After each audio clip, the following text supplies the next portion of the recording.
die Bewahrer und Pioniere. Unser Ehrenwort an die, die mit uns jubeln und mit uns feiern. Aber besonders an die, die uns herausfordern. Das größte aller Komplimente. An die, die das Original schätzen und daraus eine Ikone geschaffen haben. An die, die es auf die Straße bringen. Auf Leinwände und Kunstwerke. Denn das ist pretty cool. An jene, die ihre Träume wahr werden lassen, die Gipfel bezwingen und neue Welten entdecken. Ihr seid es, die uns einzigartig machen. Ein Satz über uns wird zum Versprechen an euch.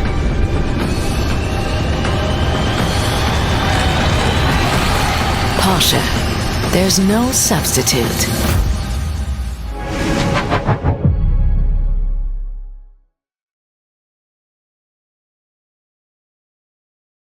Guten Abend, meine Damen und Herren, und herzlich willkommen zum Legendentreff heute Abend. Wir wollen jetzt gemeinsam in diesen Abend starten, aber bevor wir das machen, möchte ich gerne noch die Leute vorstellen, die diesen Abend überhaupt möglich machen. Und zwar starten wir mit dieser wunderschönen Location hier. Können wir mal einen Applaus für das Team hier vor Ort geben, für diesen Abend, für das wunderbare Abendessen.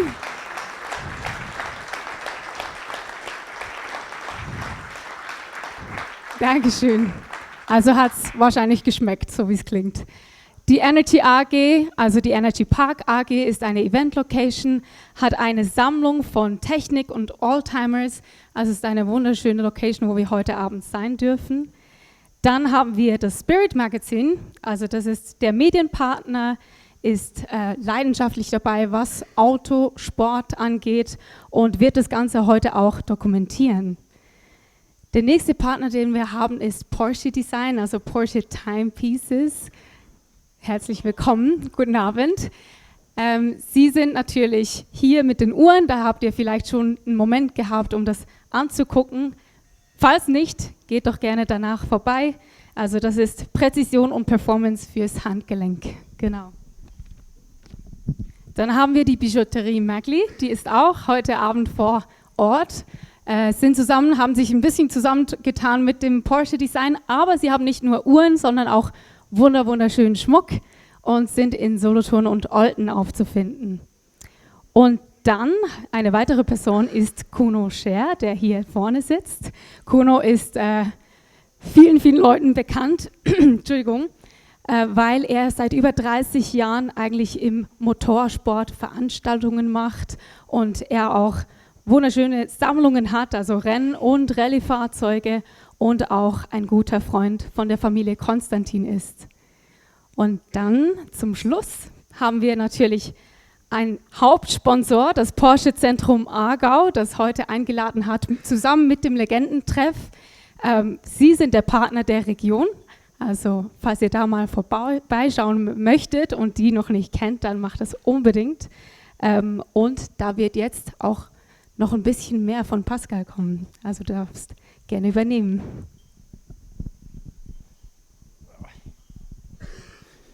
Vielen Dank, Noemi. Du hast noch wen vergessen, aber man sagt ja so schön, Eigenlob stinkt. Noemi unterstützt uns heute Abend auch, macht alles kostenfrei mit ihrer Agence Röhrl, die wir haben. Also wenn Sie einen Kommunikations- oder einen Kreativpartner benötigen, um Ihr Unternehmen visibler zu machen, sie ist Ihre Ansprechpartnerin. Liebe Gäste, liebe Porsche-Fahrerinnen, liebe zukünftige Ex-Audi-Fahrer, herzlich willkommen.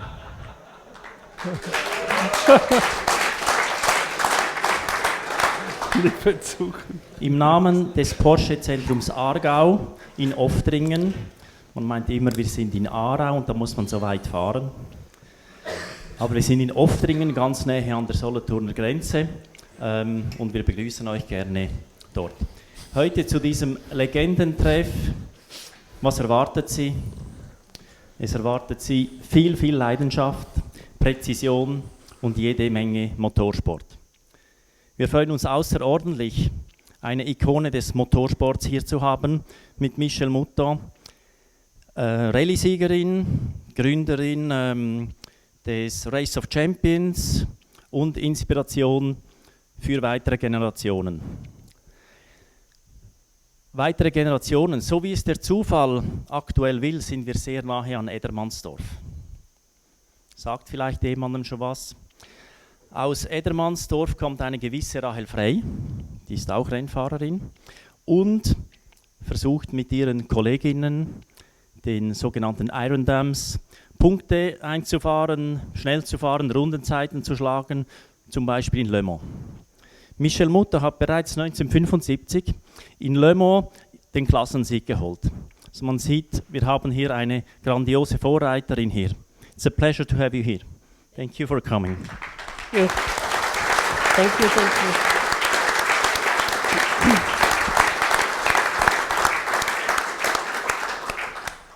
you. Wir im Porsche-Zentrum Aargau in Oftringen sind uns bewusst, dass unsere Erfolgsfaktoren nicht nur Aluminium, Keramik und Carbon sind. Es sind die Menschen. Wir wissen, unsere Stärke ist das Team, ein engagiertes Team, ein kompetentes Team und ein persönliches Team. Und auch heute Abend machen viele Menschen den Unterschied, die heute hier sind. Darum bereits, Noemi hat sich schon wieder irgendwo versteckt, also vielen Dank, ihr werdet sie noch sehen und hören, selbstverständlich. Vielen Dank an dich, Noemi, dass du uns heute durch den Abend führst. Dann Martin Jacki, der wusste eigentlich, dass ich ihn aufrufe, versteckt sich aber auch schon irgendwo hinten an der Bar. Ja, gut, besser als vorne an der Bar, kann er danach noch sprechen. Er stellt uns heute Abend diese grandiose Location zur Verfügung, ist Herausgeber des Spirit-Magazins, also falls ihr noch Abos wollt und gut informiert sein wollt, er ist euer Mann. Dann haben wir weiter selbstverständlich die wichtigsten Personen. Ohne Dieter und Marc hätte das gar nicht funktioniert. Vielen Dank für die Koordination und Organisation mit Michèle Mouton, das ist grandios. Und selbstverständlich Thomas Barth, der sich hinter der Säule verstecken will, der die Fäden gezogen hat, dass alles koordiniert wird und wir heute Abend hier sein dürfen. Gut, jetzt habe ich viel gesprochen, wenig gesagt, aber ihr hört immer noch zu, die meisten sind noch wach, das ist schön. Dass dies nicht nur ein unvergesslicher Abend wird, ein denkwürdiger Abend wird, sondern dass es auch ein wohltätiger Abend wird. Dazu wird Michael Rötlisberger, wo ist er wo? Er springt schon auf die Bühne. Er ist Geschäftsführer von Synapsis und wird euch einige Worte dazu sagen. Ich von meiner Seite bedanke mich, dass ihr den Weg hierhin gefunden habt und wünsche euch einen unvergesslichen Abend, den ihr ziemlich sicher haben werdet. Vielen Dank.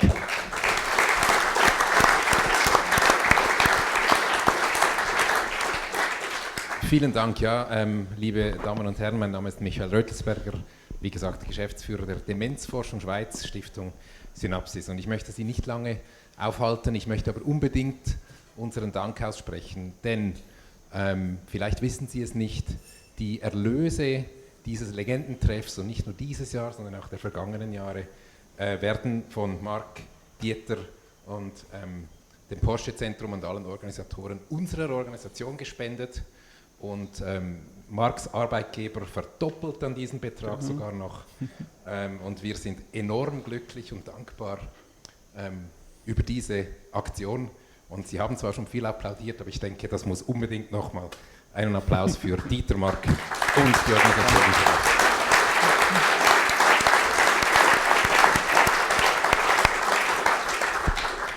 Ich will Sie nicht lange hinhalten, möchte aber noch sagen, vielleicht wissen Sie das auch nicht, Dieter hat nämlich nach seiner Karriere als Motorsportjournalist und Fotograf auch noch eine Karriere im Demenzbereich gemacht. Er hat über mehr als 10 Jahre ein Demenzheim geleitet, nicht nur geleitet, sondern transformiert vom normalen Pflegeheim zum Demenzheim nach dem Drei-Welten-Prinzip. Und wenn Sie interessiert sind, was das genau ist, dann können Sie Dieter an sich persönlich fragen. So, also, vielen Dank. Das war es auch schon von uns, Stiftung Synapsis, Demenzforschung Schweiz. Wir sind enorm dankbar Ihnen allen und vor allem den Organisatoren. Vielen Dank. Danke.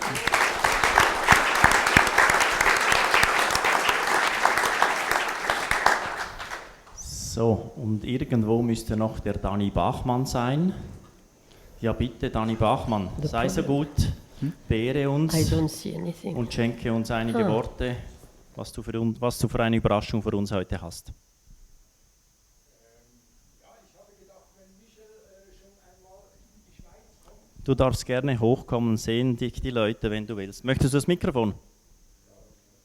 Ja? Ich will dich zu nichts zwingen, aber du darfst.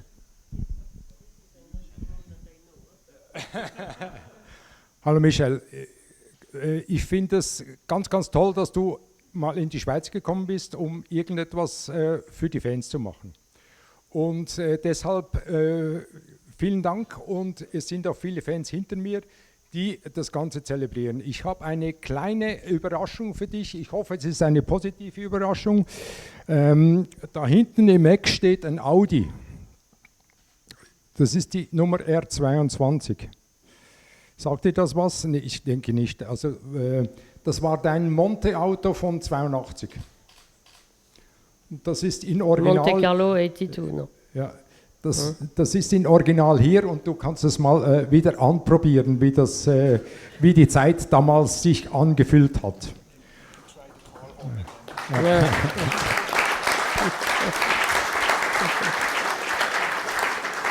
Can you translate what he said for me?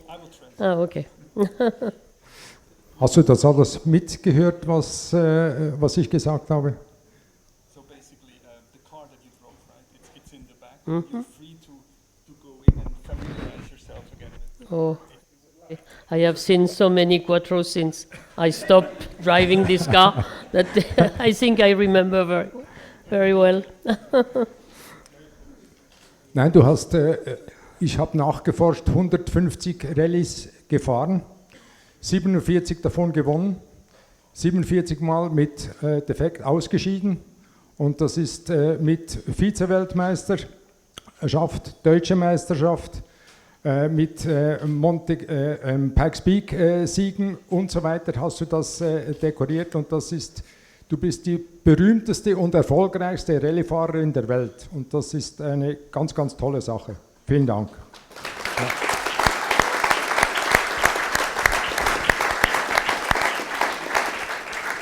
Ich könnte jetzt noch viel über das Auto erzählen, weil ich habe es vor 25 Jahren gekauft, und es war in einem schlechten Zustand, weil das Auto hat selber 130 Rallyes hinter sich gebracht und war ganz, ganz schlecht. Einzig nur der Karossier hat 1200 Stunden gebraucht, nur um das Blechkleid wieder herzurichten. Und da ist noch nichts dabei von Zerlegen und Zusammenbauen und Motor und so weiter und so fort. Also, ja, wenigstens haben wir heute dieses Kulturgut wieder da vor uns zu sehen und zu bestaunen und einfach Freude daran zu haben. Und das ist auch dein Verdienst, dass das Auto so beliebt geworden ist, weil Audi hat sicherlich dir viele, viele Verkäufe zu verdanken. Das war wirklich ganz, ganz toll. Ja, also ich weiß noch viel zu erzählen, aber ich weiß nicht, wie eure Zeit bemessen ist. Ansonsten bin ich nachher noch da für Fragen und weiß ich nicht was. You know, the only German word that I remember is Reifen, Kupplung, kaputt.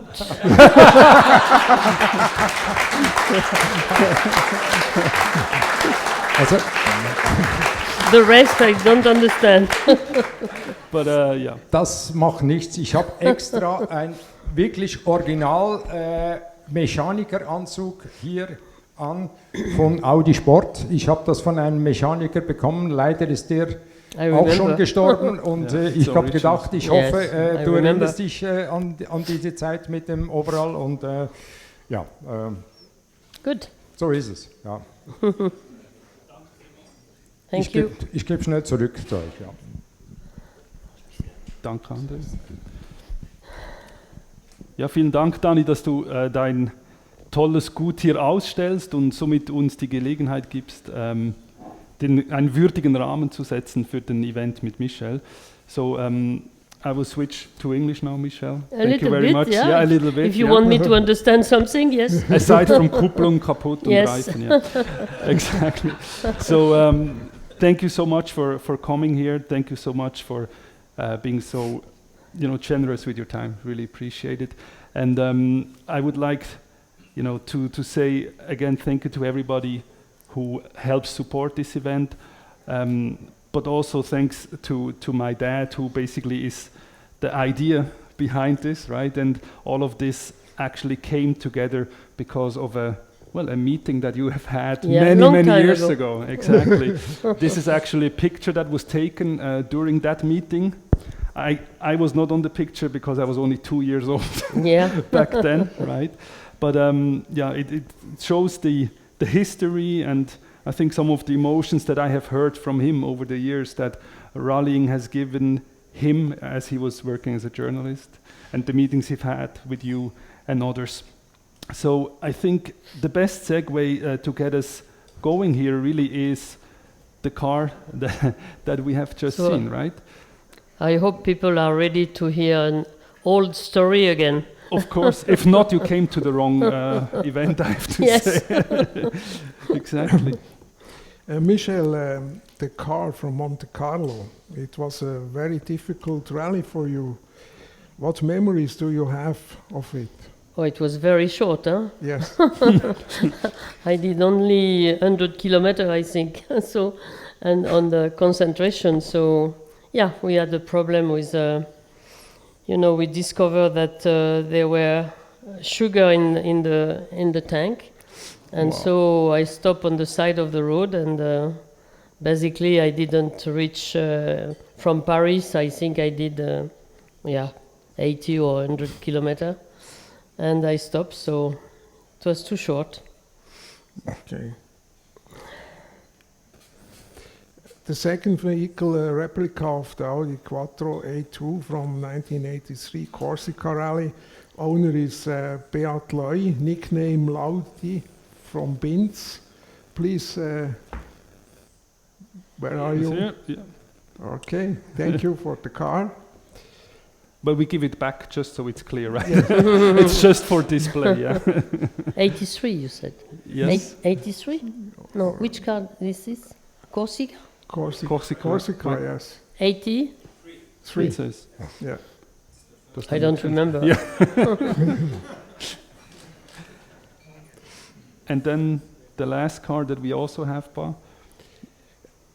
The Audi Sport Quattro from 1984 to summer 1985. Only 220 Sport Quattros were built. 21 of them in the color Copenhagen blue, like the one on display. Owner is Pierre-Emmanuel Schmid, Wädenswil. Bonsoir. Thank you. Michèle, did you get a Sport Quattro as a company car back then from Audi? Yeah, it was a funny story, but this was in '81 when I won Sanremo. It was Dr. Abel at that time, and he was so happy because we won that he said, "Okay, we offer you a Quattro every time you will win." Ooh. So we got one for Sanremo. The following year, I didn't see the two next one because I'm sure he said that, but he didn't think that we could win again. So, so it was funny. But I got one, yes. Okay. 1941. This one is not a Quattro. It's not a Quattro, no? Still, it's a 4L Renault. Okay. Yeah, my first car. The first car. Yeah, first car I drove. Yeah. Good memory with this car. I did good trip also with this car. Different speed, yeah. Yeah, I have been, driving since I was 14. Yeah. And so for me, the car was synonymous of freedom, independence, moving, going away, traveling, nothing else. And so I have been waiting to be 18 to get my driving license just for moving and going out. And I remember, because I was waiting, it was very long. And the first time my father gave me the car, very seriously, he gave me the car key and he said, "Now you are responsible of what you are doing." And I started like that. And I didn't know at that time that one day I will be a rally driver. I never thought about that. I didn't know what was rallying or competition. And I had to wait to be 22 when in an opportunity to meet some friend and who invite me to go to Corsica with them and to discover rallying. I didn't know what it was. And do we stop or do we continue? You continue. Yeah.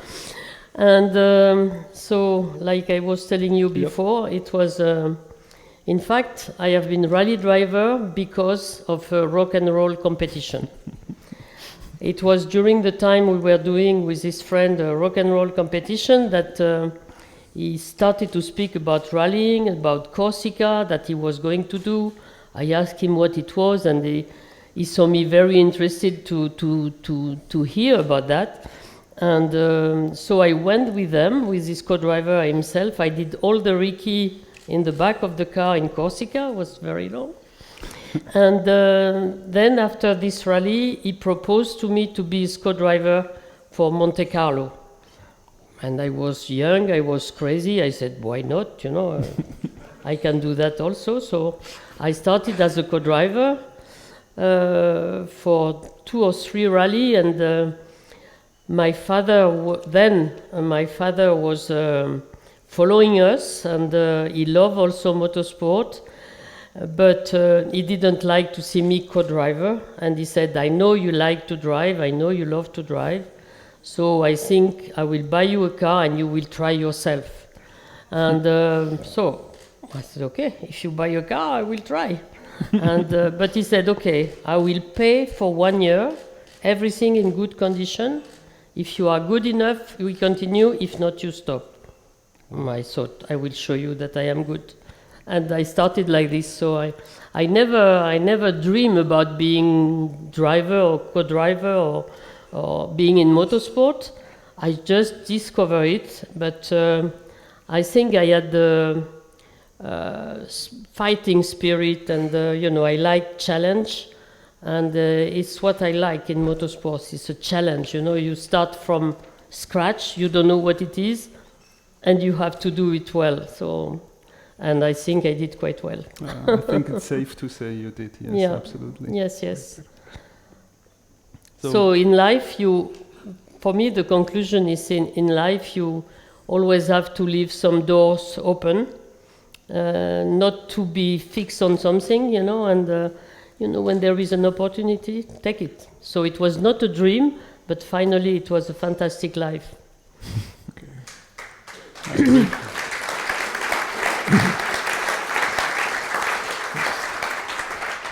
The Alpine Renault 110, what memories do you have of that time? Your first rally car, you cannot forget that. I tell you, it was a fantastic car. This Alpine Renault, it was a very sportive, small, but very easy driving, and I loved the car very much. It was really... The only problem is that when you are seated in the car, the seat was like that, but the pedal was on the right. Oof. So you were never in front of the pedal. You have to be like this all the time. And it was smelling petrol in the car all the time. But I love the car. Yeah, a good memory with this car. I had, it was my training, and all the first year with 2 or 3 years with this car. Mm-hmm. What was the reaction of the man to the fact that the woman was faster than them? When? Afterwards or in the beginning? In the beginning, we're in the beginning. No, I mean, I always remind people that people forget that the 70s and the 80s was the year where women was free. You know, we were completely free. I am always saying that we were topless on the beach. We were small skirts. You know, we started everything. It was Libération de la Femme. It was fantastic. And when I started driving, I was not the only one. We had a lot of women driving because it was not a problem. So, you know, I didn't start this sport thinking, oh, you have only men around you. Oh, my God. No, when I started, it was also women driving. And then, of course, I was alone when I did the World Championship. But when I was an amateur in the French Championship, it was a different woman. I have good friends. And it was not really a big problem. I think it's more a problem today for women being in motorsport. It looked like strange that it was at my time. So I didn't have any big problem. That's interesting. Maybe that's also a bit of an outlook to the later end of your career where you are now, right? Yeah. Where you're really there to maybe help solve that problem that still exists, right? And yeah, we have been trying. I have been trying at least, but I don't know, because you know there is only one way to go fast. If you are man or woman, it's the same.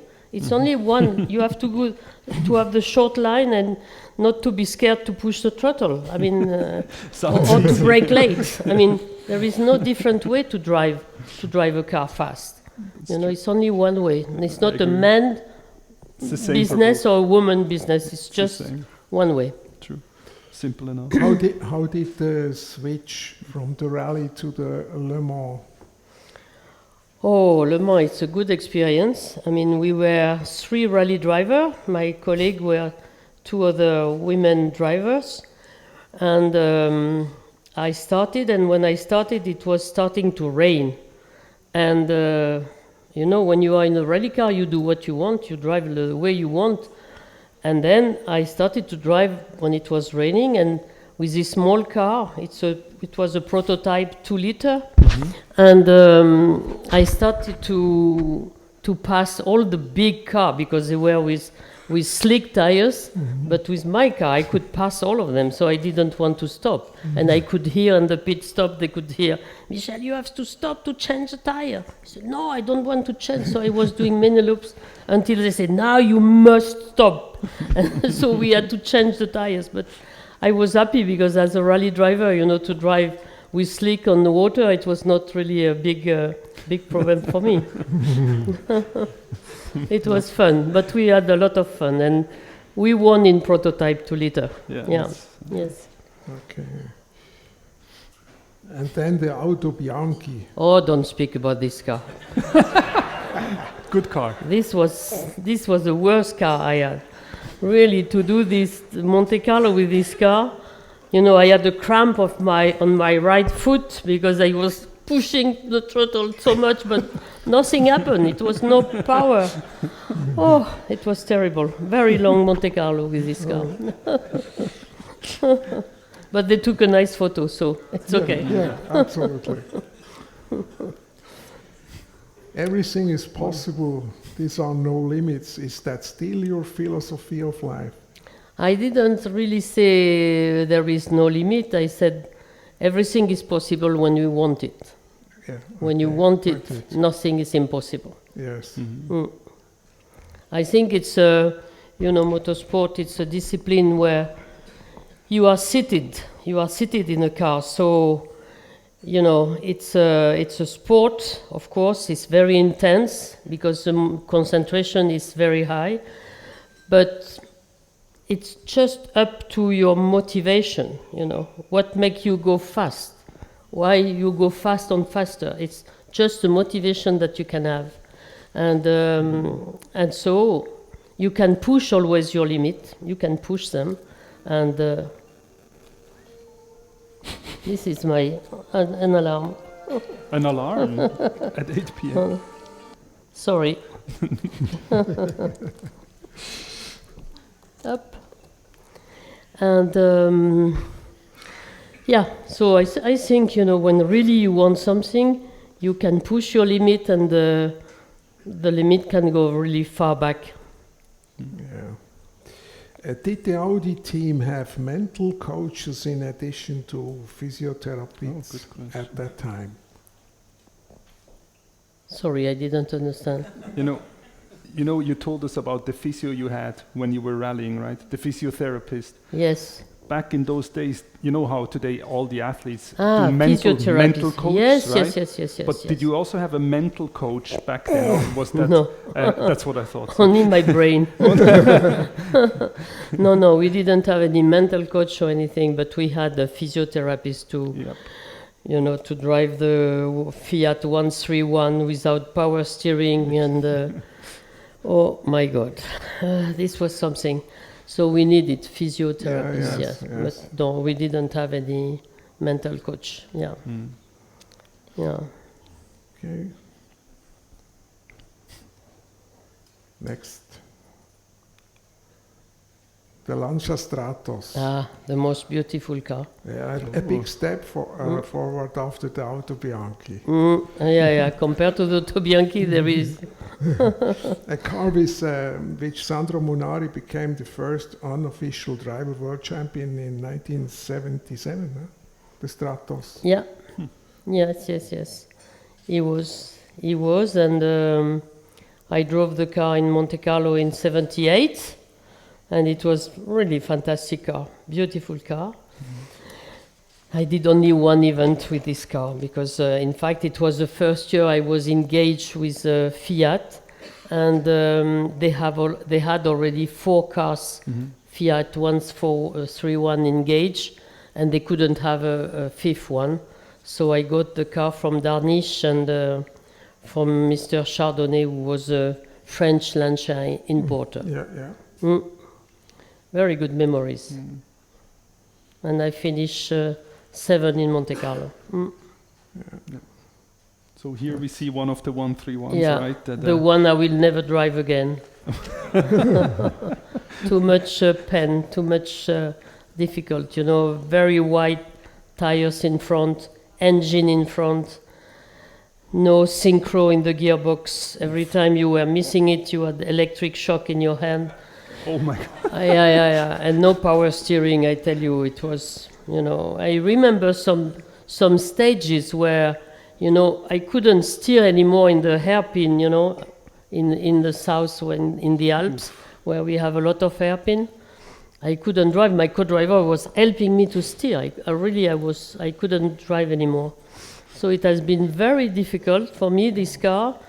But at the same time, my teammate was the best French rally driver, Jean-Claude Andruet, and I couldn't stand to be 1 or 2 seconds slower than him, So I think it helped me to push my limit, and maybe it helped me to drive faster, this car. But it has been very difficult. So then, of course, when the following year I drove the Quattro, everybody was saying, it must be terrible, this monster car. I said, no, this is so easy to drive. I mean, because it was power steering. Suddenly, for me, it was easier, much easier. Is that an area where maybe as a female driver you had a physical disadvantage because it was so hard to turn the steering wheel? No, it was. Ask the guy. It was hard for them as well, too. Right? Yeah. Everybody was. I think it's Darniche who said, "I don't know how Michèle can drive this car because it was difficult for him also. Very, very difficult. Very difficult. Yeah." How did the media react to a young woman winning the legendary Tour de France race in this men's sport?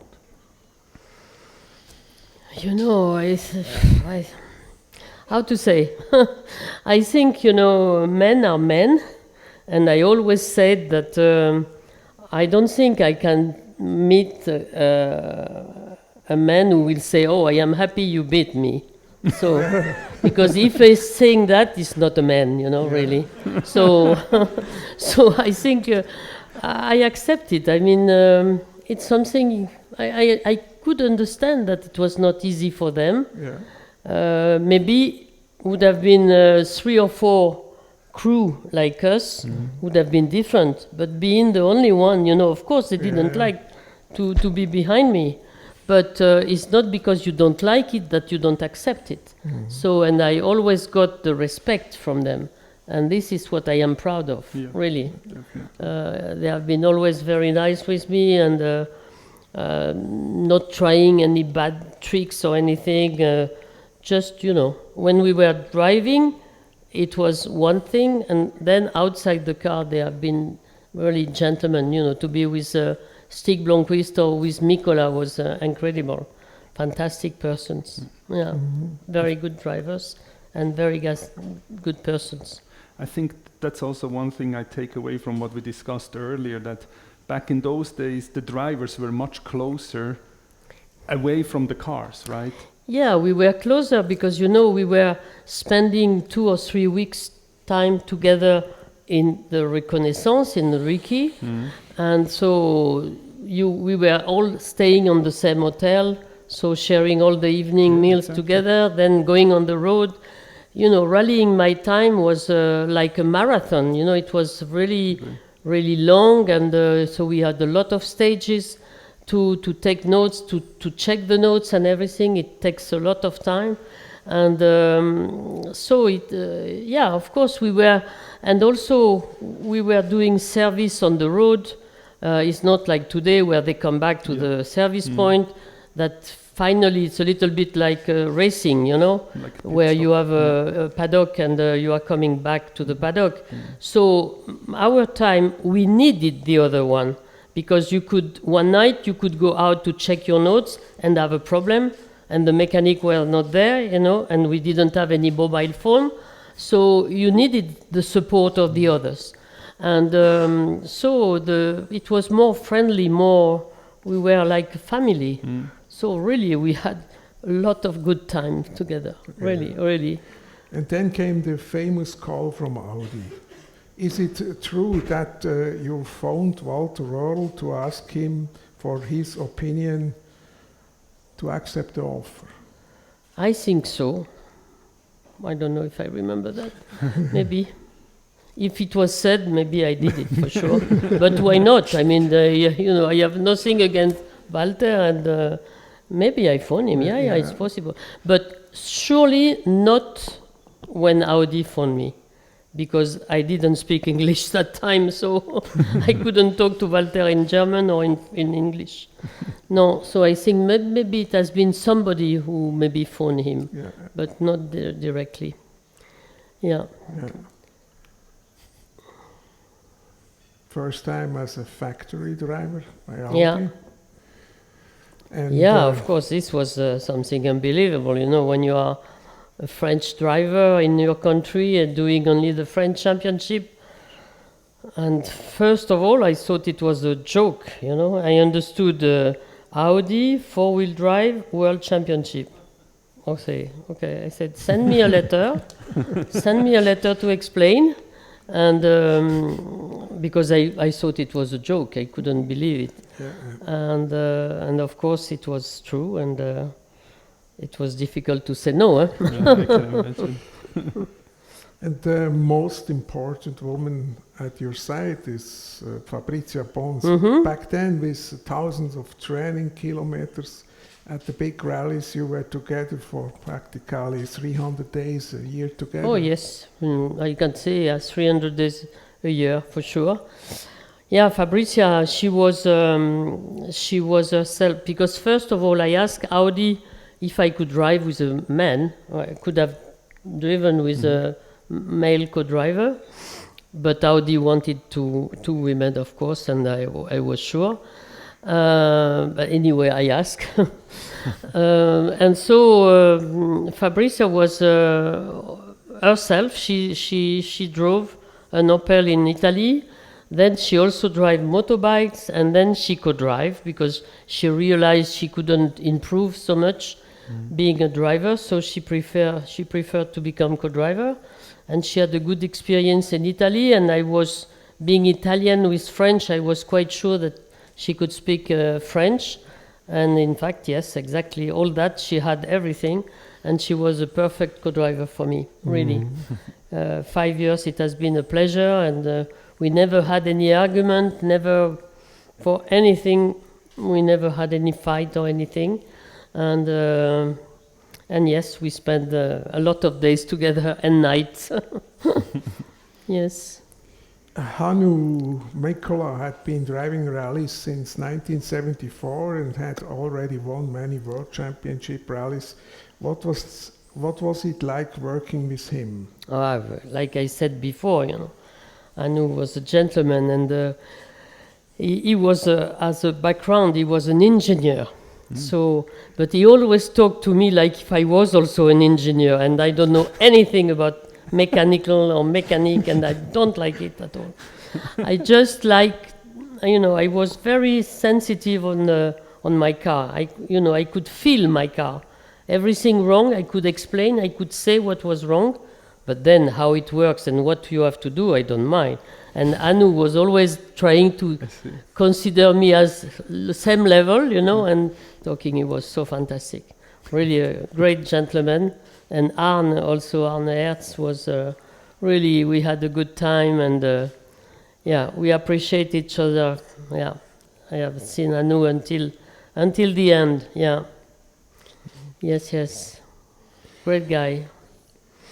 Audi, I will never forget the sound of the 5-cylinder turbo. Call the Turini at night, the blood-red glow on the hot brake discs, and the hiss of the turbocharger is unforgettable. It's unforgettable. Even today, anyone who can hear the noise of the car is surprising, it's unbelievable. Let's show this. Yep. If I have some emotion, of course it's the noise of the quattro. Nobody can forget the noise. Even today, I think we miss this kind of noise.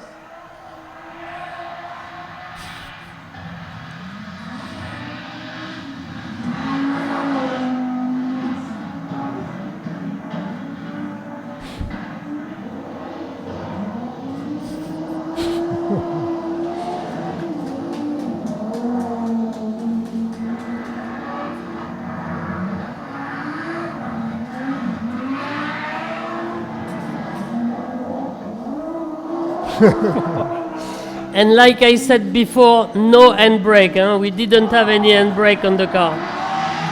So it's just by the movement of the car. Yeah, the guy is... Did you see the guy? The guy is like this.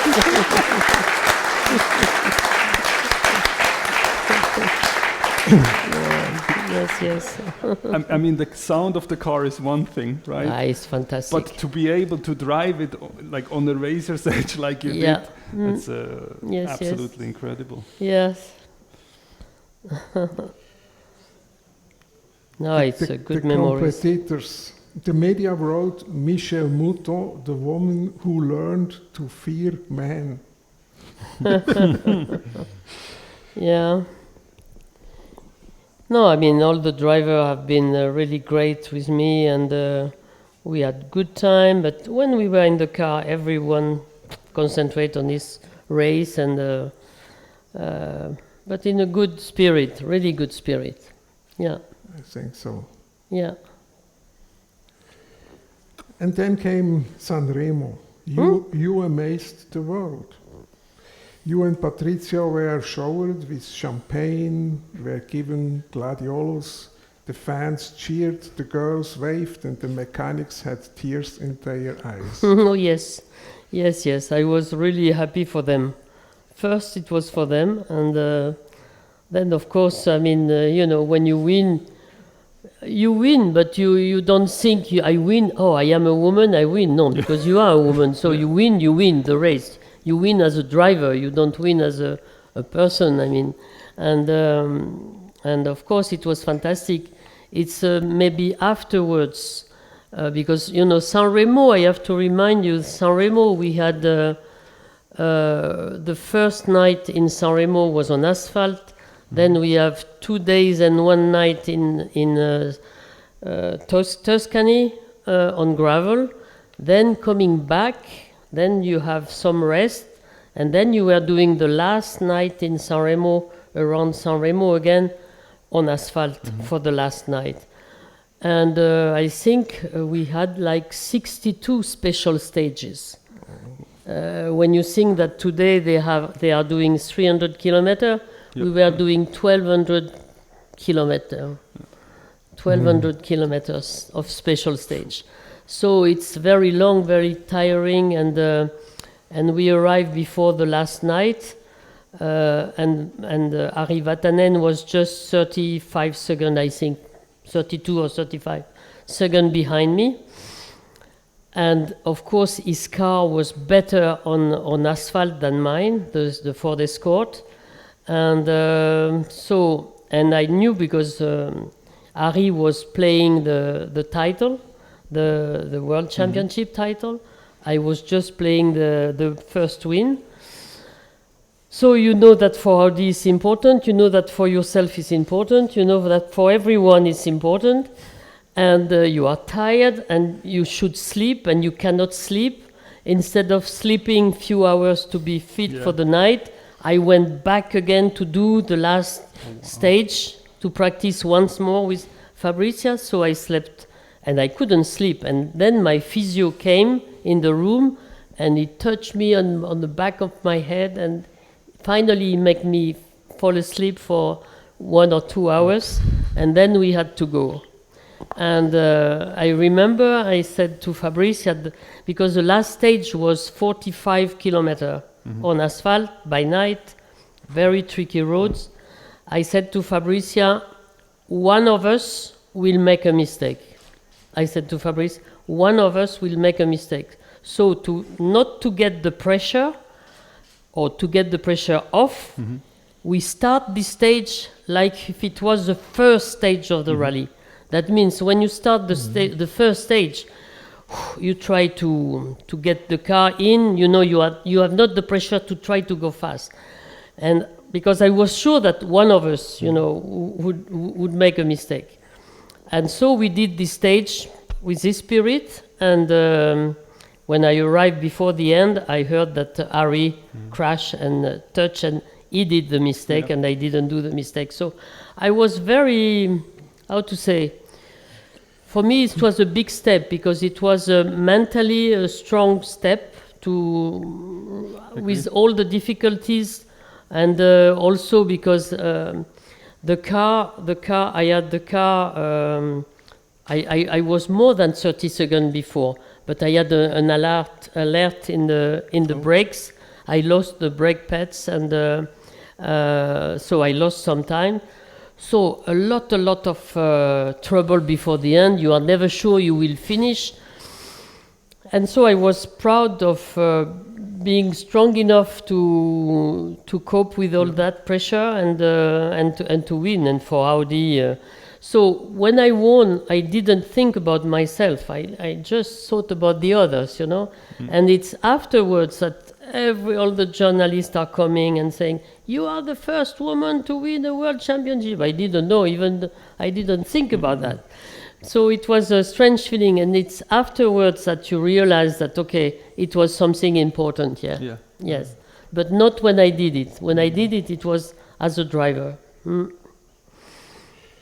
My first meeting with you was in Davos at the invitation from AMAC to the press presentation on the Audi Quattro team for the upcoming Monte Carlo rally. It was amazing and unforgettable to get to know the snow-covered Flüela Pass road with a view through the side windows of the Audi Quattro. Good. I don't remember it, so...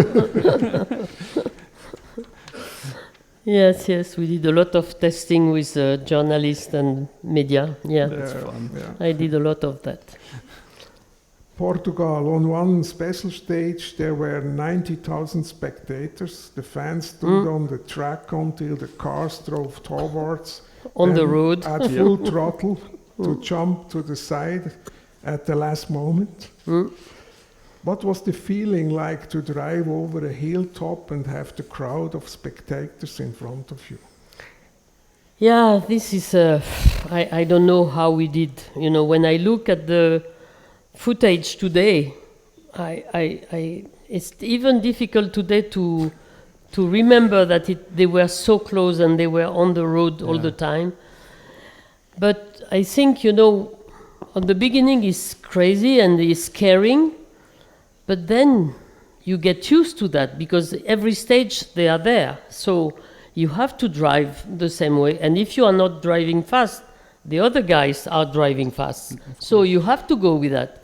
And so I was trying to think that, they are like trees. You don't want to eat a tree. So you drive thinking, no, I don't want to touch this one. I don't want to touch this one.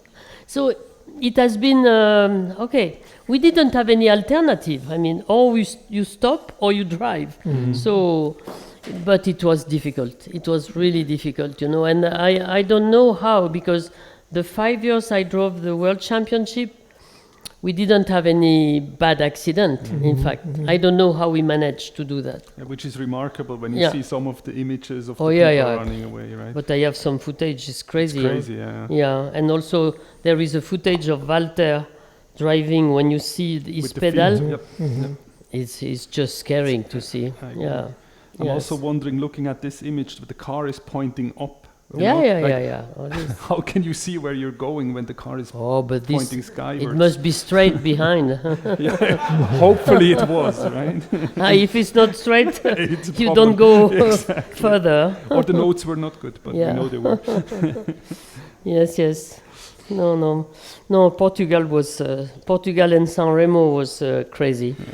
Yeah. You've said we drove in the fog as if there had been no fog. It was a perfect blind flight. Audi press officer Dieter Schanagel said the volcano exploded. Yeah, fog was something special. And I have to say, I like fog. It's not that I like fog, but I think fog, we had good notes with Fabrice. We were working on special notes. In fact, I can say that now. I never told them before, but I was writing the notes. For example, if without fog, I could evaluate the distance 50 meters. Mm-hmm. For the night, I was asking Fabrice to write in brackets, to write 70. Mm-hmm. That means when we were in fog, instead of saying 50 meter flat right, she was saying 70 meter, because you always brake too early when you don't see. Yeah. Mm-hmm. So in your mind, 70, you understand? Yeah, very smart. So she had all the notes like this. 80 meters, it was 100. So when we were in fog, she was saying 100 instead of 80. Because you brake 100, boom, and I was braking. Yeah. Because you brake always too early. So we were good because of that. So that's the secret right there, basically, right? And Walter should remember that in Arganil in Portugal. I arrived just behind him. Yeah. I'm sure 1 minute. Yeah. Yes. I like it. But not everywhere, because in Ivory Coast it was... I missed the title with the fog a lot, so... What do you think today about the fact that you were called the beautiful black volcano? Ask them. I don't know. Ask them. I don't know, but I know why, because I have long hair and black, and I have quite a strong character and a little bit expensive, and how you say? No, expensive en français, c'est how you say that? Active, nervous, and reacting all the time quickly. Mm. So it's a volcano. It's exploding all the time, and black because I was dark hair that time. Yeah. Acropolis. Yeah, Acropolis. Also what a very tough rally. Huh? Aye. Maybe the most difficult one. Because Acropolis, it was very, very rocky roads, very hard, very long, no time between the stages and the road section, and non-stop all the time. We never had time to stop for refueling, for changing the tires. And it was really, really difficult, but it was a good rally for me. I liked the difficult rallies, and it was fantastic. Yeah, fantastic. Another good win.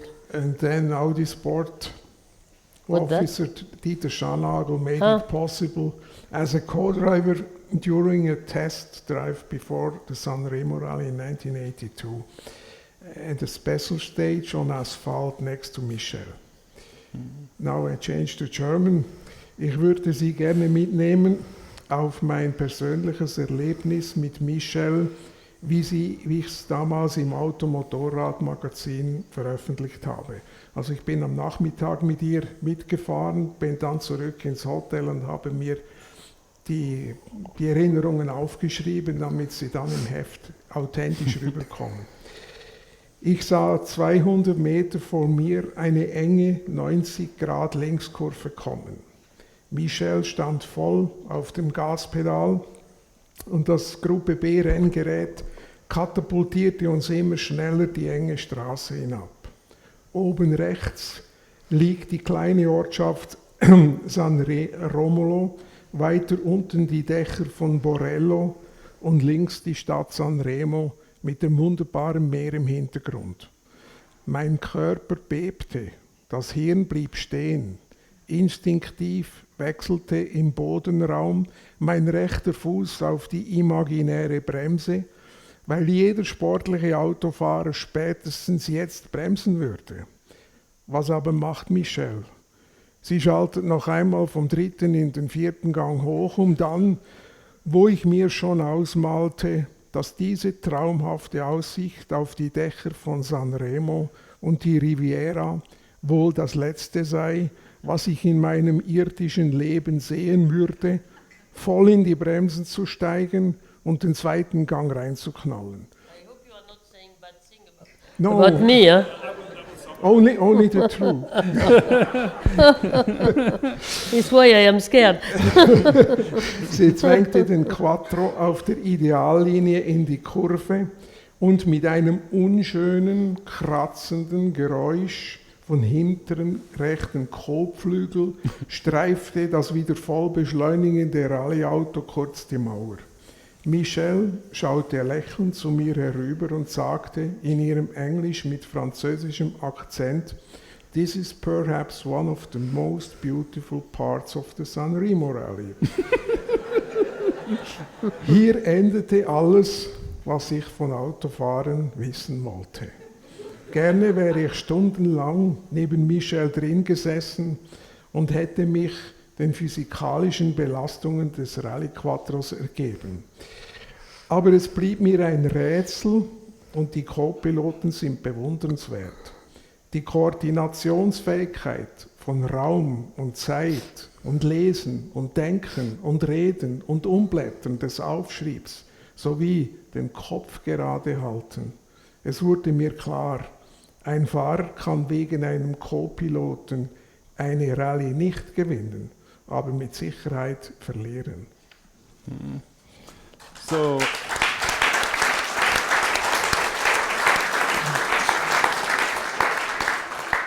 in short, the summary. Yes, in short, because very short. You drove very fast. He was very scared and thought he was going to die. And he was also impressed with the fact that you still, whilst driving the car pretty quickly, were talking about the beauty of the landscape of Italy while all of that was happening. Yeah, and that reminds me of one thing, just to like put the emphasis on that. 1.5 years ago, I took him on a lap on the Nordschleife where I drove, right? And he was also flabbergasted. And after that, we talked, and I told him, "So what do you think of the lap?" And he was like, "It was really good." But it was not like with Michèle back in '98. I was like, "Oh, okay, I can live with that." So you left a lasting impression on me with that. Brazil, you were practically unbeatable in this car at that time. You won 3 rallies, Hannu and Stick in the same car twice each, and Walter Röhrl with the Opel also won twice. he had a very hard time because Brazil is terrible in the way that the gravel, when it's raining, when it's wet, it's like ice, but really pure ice. And with a two-wheel drive, and it was already difficult for us because we didn't have any, we had just normal gravel tires, but it was really hard rally. So, and I think it's Anu Mikola had the problem, and Sig also. Yeah. Yes. I'm just always amazed, and you touched on this earlier, when I see the distance that you had, that you drove back in those days. Sure. It's incredible. Most of the rally were more than 2,000 kilometers, for sure. That's crazy. For sure. Yeah. It's unimaginable today, yeah. Yes. It's the same difference between rallying my time and today. It's the same difference as a marathon and a 100-meter sprint. It's exactly the same. Same difference. But it's not because of that it's more, that it's easier today, because they are going, of course, when you drive night and days without stopping, one stage after another one, and road section and stage and so on. I mean, you cannot drive 100%. If not, you don't last 2,000 kilometers. So we had to drive maybe 80%. But today they are driving 110%. So it's shorter, but it's more intense. It's a different discipline. But I prefer mine. I can imagine. Yeah. Where was that? Kenya? No. What was that? I don't know. Where was that picture taken by? Brazil. That was it's also Brazil. Okay. Yeah. Mm-hmm. Okay. Next one. Mind games and pressure from the competition. Walter Röhrl said, "I don't want to be the first man to finish second behind a young girl from France." Yeah, okay. Okay. I understand. I understood. Okay, I think it's more, journalists who like to have a good story. They make a good story, and but I never had any fight with Walter, and everybody was doing his own race, and of course, sometimes it was more advantage for us. Sometimes it was more for him, and that's all. But we never had any argument. It's just a story from journalists. Yeah. But I can understand. It was also Pereclun in Portugal. He said, but Pereclun was smart. He said, "I am proud to be the first man behind Michèle." That's smart. So it was more fun. Yeah. It was time for Africa, to the Ivory Coast. Yes. And your father died before the start. He was your hero, and you fought for him. Yeah, I mean it was a difficult condition because when I left home, he was still okay. I remember he was cleaning his car. He loved to have a clean car all the time, and 15 days later,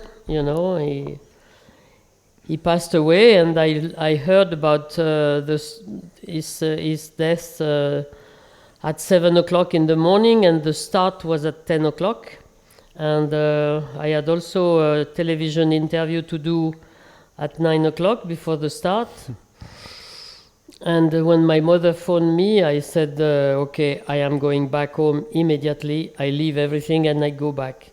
And she said, no, you cannot do that because your father will not like that you stop the rally because of him. So this was difficult, and okay, so my physio was with me in the room, and so I said, okay, I will tell Fabrizia, but nobody else in the team, because I was not strong enough to do the rally, and that everybody could come around you complaining and saying, trying to be nice with me. So we did the rally. We were like 1 hour 20 minutes ahead of Walter. So the challenge was that if I was winning Ivory Coast, I was for sure world champion. I had only to finish RSC Rally in England and being in the 8 first one, something like that. So it was quite easy. It was quite easy. And being 1 hour 20 minutes, suddenly I heard, no, not I heard, I felt my gearbox lever were becoming a little bit harder. Like I said before, I don't know anything about mechanic, but my car, I felt very well. And when I stopped at a refueling somewhere in the bush, I think I said to Anu and to Roland Gumpert, the team manager, I said, I don't know why, but my it's not the same. I feel it's a little bit harder. And Anu said, okay, if it's harder and if you feel something with 1 hour 20 minutes, you know, you cannot take the risk not to change. So let's decide a place, you know, according to the rally itinerary, let's find a place where we decide to change a gearbox. Okay. So we decide the place. I arrived there. The 2 mechanics were there. Normally they were changing the gearbox in 20-25 minutes or something like that. In fact, they changed it in more than 40 minutes. And then the mechanic looked at me and said, the car is ready. Okay, so we jump in the car with Fabrizia. I put the engine on, start to move the gear lever, nothing moved, no clutch and no gear. Nothing worked. So I said, it's not working. And so they started all over again, repair the car. I left with only 10 minutes left on my time. So no more 1 hour 20 minutes, but just 10 minutes left ahead of Walter. Then we started again, and then during the night we had some rest to sleep few hours before we were doing another run. And then we had, you know, the humidity of the night on the electric boxes, where electronic boxes were not good, and the car didn't start. And so, like I said also, the regulation wanted the crew to move the car out of the Parc Fermé without any help. But, you know, if you are 2% trying, even strong men, even to push the car, you will never be able to move the car. So with Fabrizio we tried, but the car didn't move even that, you know, it didn't move at all. So we were supported by other people, and so we got 10 more minute penalty because of that from the regulation. And then it was a night, and it was foggy, as I said also. And so, of course, when you have lost all this time, what you want to do is to try to catch up the time again. And then, because it was fog and I thought we had good notes, I tried really to drive a little bit faster. And when Fabrizio announced me a corner, I thought we were on this corner, but in fact I was too early. And when I steer, in fact I touched the car roll, and then the direction was open, and it was the end of it. So instead of being a world champion, I am only vice world champion, but it's fine. You know, I always said that I didn't think at all about the result. You know, to lose my father was worse than to lose the championship. Next. Hmm? It was really most successful year. Yeah, it's, you know, it's life, you know. You need, you know, to win, it's always, you don't win alone. You need, you know, a team, you need mechanic, you need, everybody is, the victories for everyone. And so it's like that, huh? I have been off sometimes and lost a rally also. So It's motorsport. Yeah. It's motorsport. Yeah. The next year, 83 was not so successful like 82. Yeah, it's true. It's true. I don't know. It's all question. You don't know why. It's all question of motivation. It's all question of the team growing, and I don't know. It's like this, huh? It's motorsport. Yeah. And then Walter joins Audi. Mm-hmm. How did this change the team?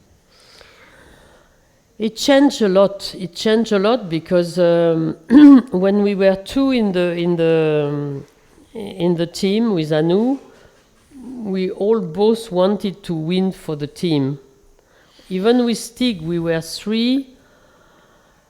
It was nearly the same. Even between Finn and Swedish, it was a little bit of fight already, between them. But when we were four, it was even worse. So it was not like a family anymore. It was really like a factory, really a proper factory. And it has changed a little bit the atmosphere, even if we were all, being well together. But it changed a little bit the way your part is not as important as before. I didn't feel it was as important as at the first 2 years when I started. Yeah. I don't know if it's clear or if you understand. It makes sense because because in fact when you are only two, you feel you are needed, so you have to push yourself to do it. When you are four, and Walter was so good and a fantastic driver, so you think, okay, he will do it, so you are not needed anymore. Or I felt it like that. And if you take the extreme, if you were the only driver in the team, it would be even more emotional, right? It would be even more harder. It's not on the emotion, it's more on the motivation. The drive, you have to do the best you can to do it. When you are four and you know that the other one are the best driver in the world, the other three were the best driver in the world, you think, okay, they can do it, So you relax a little bit more. Yeah. It's a little bit like startup versus a big corporation. Yeah. And also, I think end of 83, I had enough a little bit, because we drove all the time. Rally were very long, very tiring, very difficult. And, it's not easy to go fast. People think, okay, you go fast, but you have to fight for going fast. And once you reach a certain level, then you have to keep this level. It's so, you don't need, the gap between going very, very fast and a little bit less fast is very small. But it's very important, this difference. So I was also felt a little bit tired to always have this pressure all the time. Yeah. And then in 1985, the Audi Quattro S1, it was a fire-breathing beast. It was like Formula One in the forest with 600 horsepower from 0 to 200 kilometers an hour in about 10 seconds. What was the difference between the Rally Quattro A2 and the S1 Evo 2? Mainly the power, and the handling of the car was more like a racing car. It was more like racing car. I remember that Fabricia, she has difficulty just to write the notes, It was so nervous, so that she had really difficulties. And to drive, this car, on the twisty road, the acceleration was so fast that I always have the feeling that my hands were more open than normal, because where is the limit where to brake late and so on. It was really more difficult car to drive, yes. And then in 1985, Pikes Peak, you won with course record. Yeah. What was it like for the machos in the US racing to compete at Yeah. Pikes Peak against a woman in a European car with a turbo engine and all-wheel drive? Yeah. Yeah. First of all, you have to know that we went to Pikes Peak in '84. And when we arrived, because Audi was starting to build cars there for America, this big, I don't remember the name of the car. And so they wanted us to do this hill climb. Never heard about this hill climb. So you have to go there. So we arrived there. It's all drivers going with their family around them, and all the open car, they had the oxygen mask to drive, because you start at 3,200 meters, and the top of the hill is 4,200. So the gap difference between, in 20 kilometers is very, very much. And so I said, okay, they told me it's 156 corners to learn. I said, I will not learn this all this corner. Huh? So I am used to have a co-driver. She's light. I am also, at that time I was thinner. So I said, both of us, we have the weight of one American guy. So I convinced the team to let me drive with Fabrizia. So those Americans used to do their race between them. Suddenly they see a rally car arriving, first time, turbocharged engine, first time, first European, and then 2 women. Oof, this was too much,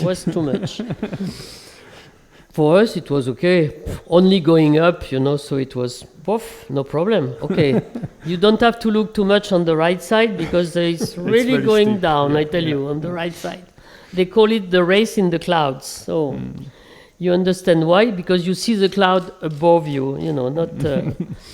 And so we did the race, and we finished second overall and first in our category, in rallying category. So, of course, Audi wanted us to go back for the second time in '85. And no, '85, I said, okay, this time now I start to know the race, so now I will do it by myself. And what happened? You practice this event in 2 parts. The first part is a bottom part, where you start in the tree, middle of the trees, for halfway you are between trees, you go up. And then suddenly it's so high that there is no more trees anywhere. Huh? It's only gravel everywhere. And so in 2 parts. And the first time I started for this practice, from the paddock to the start, I was overspeeding 5 miles. I don't know how much is 5 miles, but okay, not so much. I finished my practice, and I came back, and I received a note that I had the convocation at the race direction for a penalty, because I was overspeeding 5 miles between the paddock and the start of the stage. So I arrived there, and there is 2 drivers seated, I swear, with their kid on their knee. They have they had 1 kid. And the first one started, and he said, "You could have killed my son if he was on the road that time," because I said, because I was overspeeding 5 miles, I would have killed yours. If you want, tomorrow we start again. I overspeed 10 miles, and I show you with my car I can stop. I started like this. Oof, I was mad. The volcano, Huh? The volcano was there. And so at the end, you will see how macho they were. At the end, we got a note saying that the penalty was $5,000. If I remember, it was $5,000 penalty. Okay, no problem. Audi could pay that. And I was supposed to start the race, the car bring on the line, I had to jump in the car, like in the 24 hours of Le Mans, you know. When really? Jump in the car, belt or not, they didn't mind, and start the race. So, of course, that means no chance to win anything.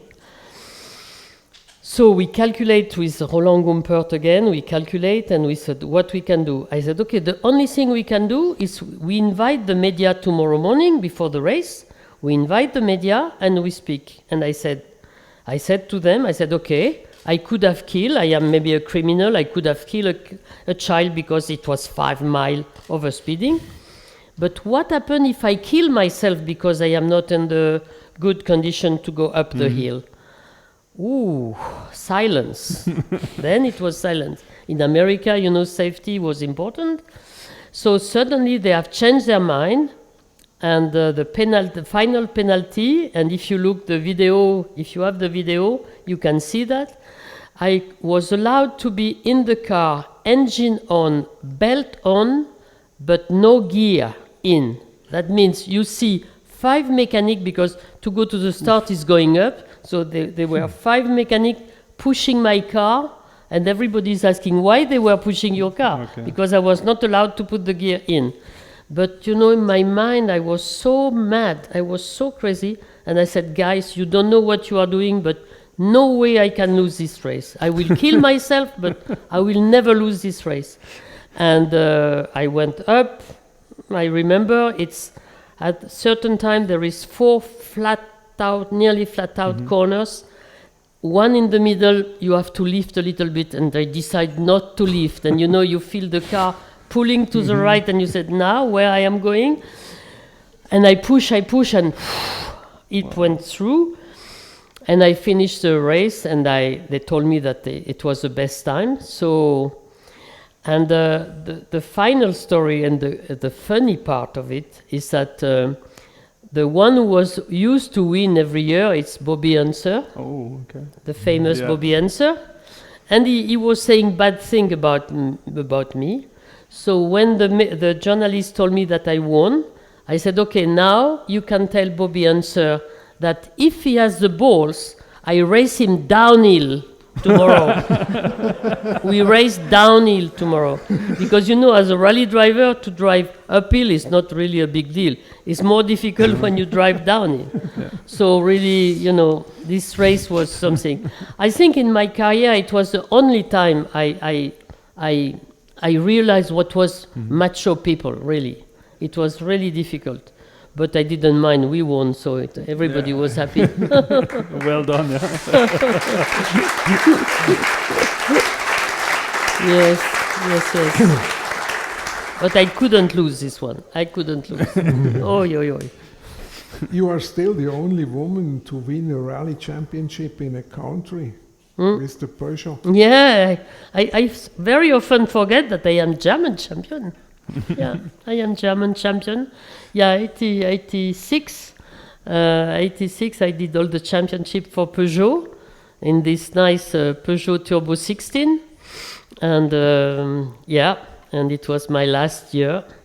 And good memory also. The car was different than the Quattro, you know, maybe more tricky than the Quattro, but lighter, easier to manage, and the handling was very nice, and I like the car also very much. It's a nice car, right?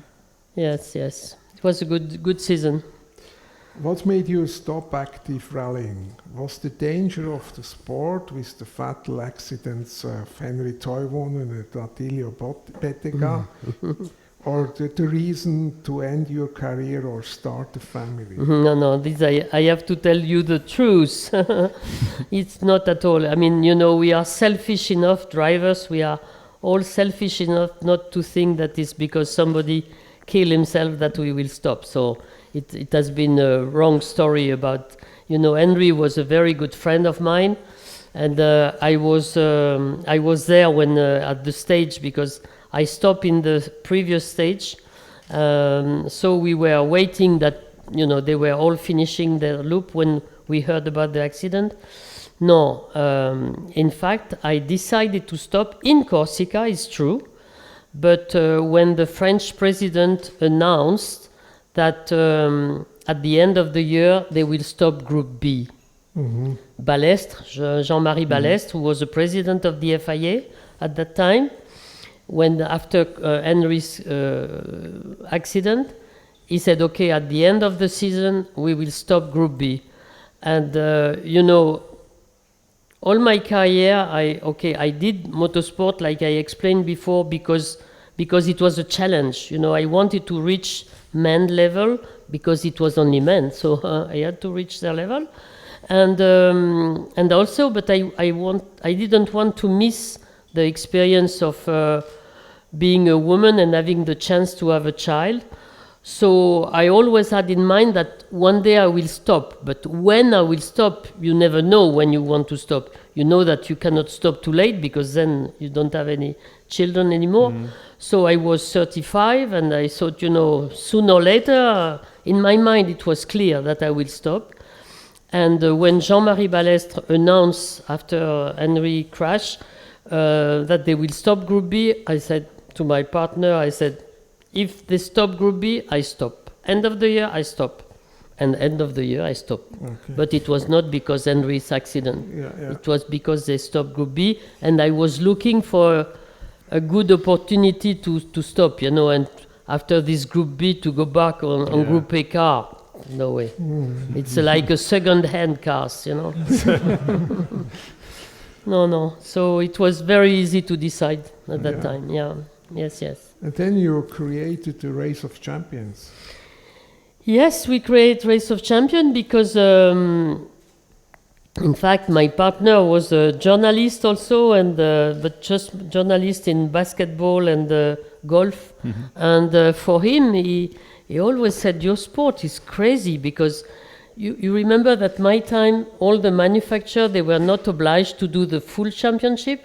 You had manufacturers who were doing the European event, some were going to Kenya, some were going to other Africa rally, but you were not obliged. So at the end, all the drivers, we were not doing all the same events, and we have all different cars, and you are saying one is world champion. He said, your sport is crazy. How you can say that not doing the same?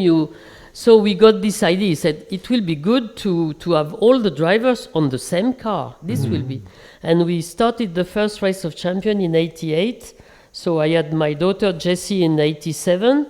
And 88, we started the first Race of Champion in Montlhéry in Paris. And now it's nearly more than 35 years that the race is going on. Yeah.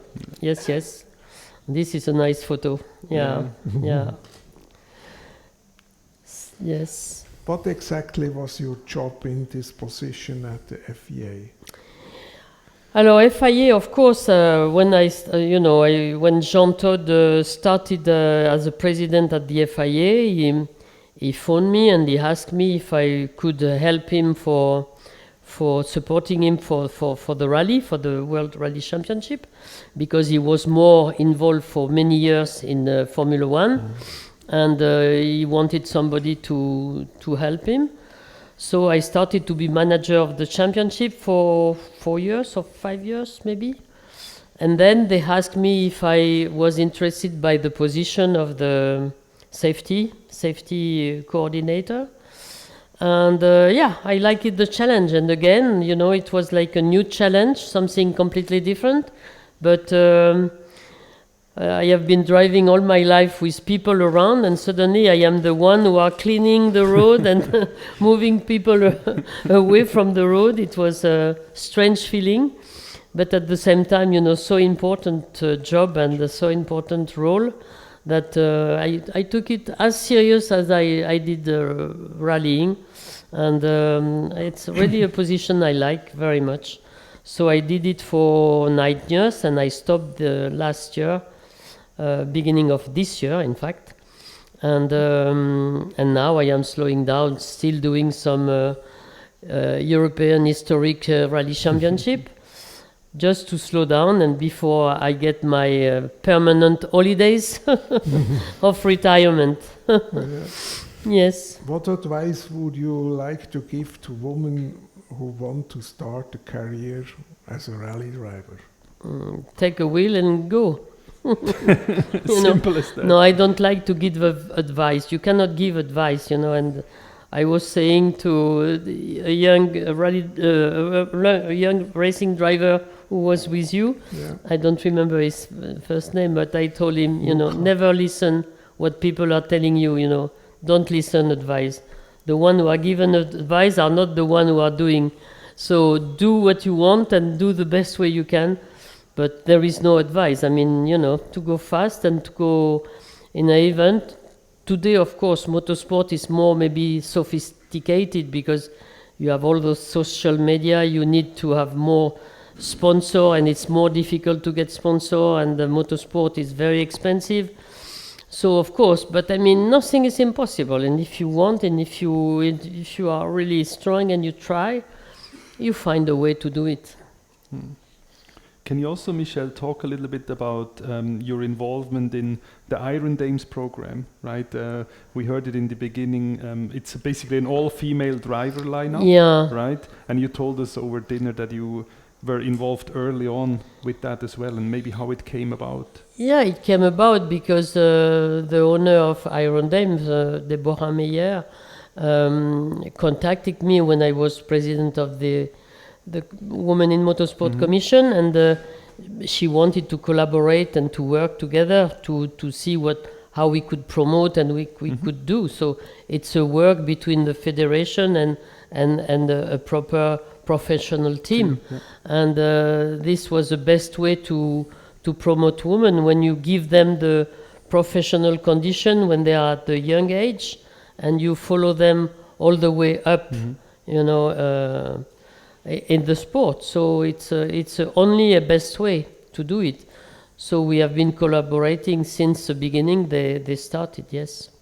Yeah. Yes, more than 10 years ago. Yeah, exactly. Yes. yes. It's good. I think. Yeah. What was this great honor to you? Huh? Yeah, it's 50 years of motorsport. I think it's 15 years as a driver, 15 years, 25 years as a organizer, and now I've been 15 years at the FIA, or 16 maybe. And so I have seen all the different phases of motorsport, from the organization side, from the federation side, and from the driver point of view. So I think I have a good picture of motorsport, yes. What do you think about today's rally sport and the drivers like Ogier, Romain-Perrin, Naville? What I think about what? Them or? About them. About them. They are top drivers, top drivers.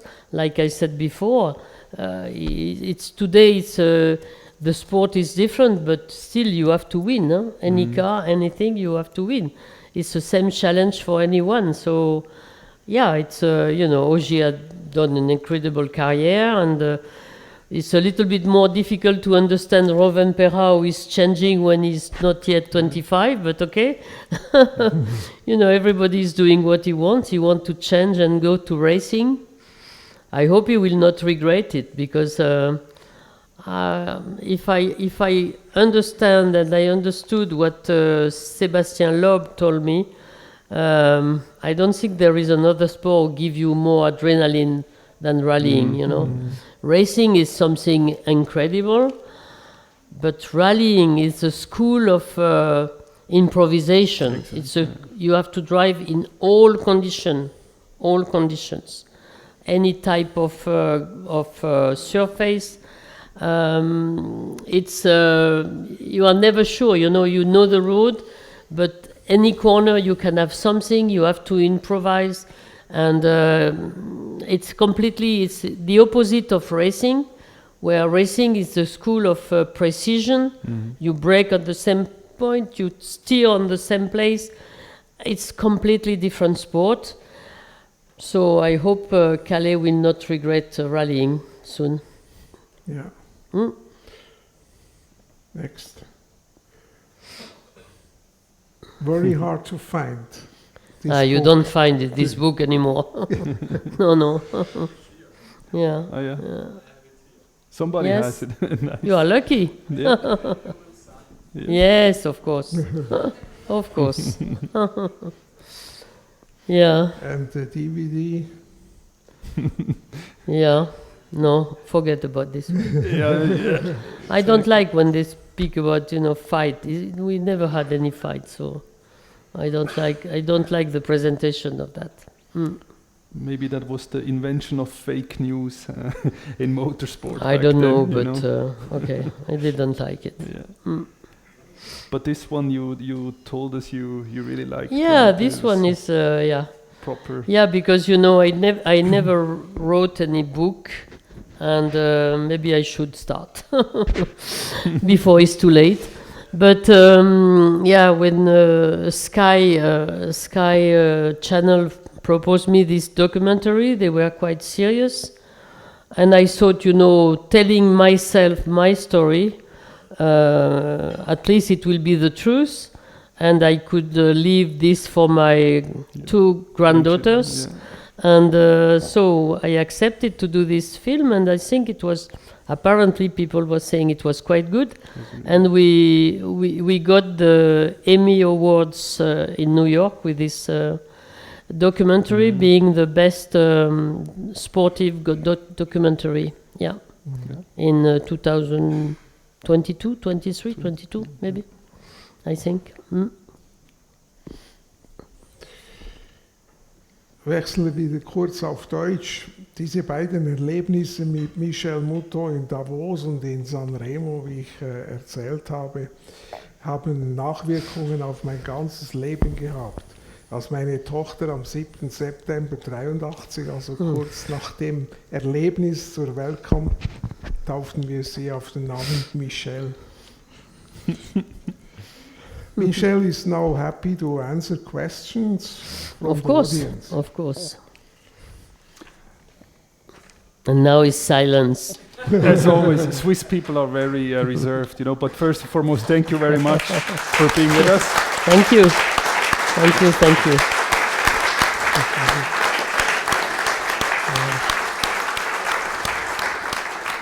At least they cannot ask, how did you start? Because now they know how I started, so. So if anybody has a question, you can of course also ask it in German. Easy, it's any question you may have is fine for me to answer, yeah. We have a microphone Sure. here as well. English or German will do, I will do translations. Yeah. Back in the 80s, which rallies did you like most and which... I told you, the question will arrive. I know. Normally it's which rally and which car. and then also with the special stages, are there some particular special stages that you liked a lot and other ones that you didn't like?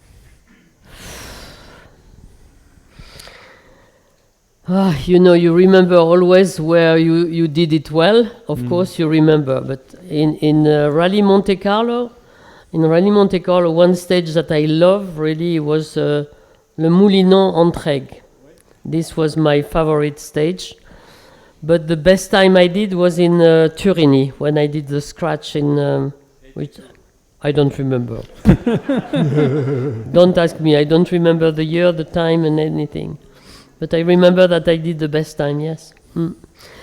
So for the rally, which one? I am used to answer that a rally or a car is a little bit for us women, it's like a dress, Sometimes you like a dress because of the material, sometimes because of the color, because of the shape, because of the memory of anything. I mean, rallying is the same. Which rally is best? You cannot say which best. They are all different. So it's difficult to say. The one I appreciate was Kenya, because when you drive in Kenya, for me, it's a synonymous of freedom.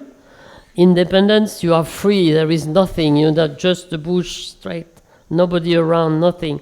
It's fantastic to drive in Kenya. Sanremo, of course, because of the memory. Portugal also, because it was difficult. I like England, RSC Rally, a lot of fog.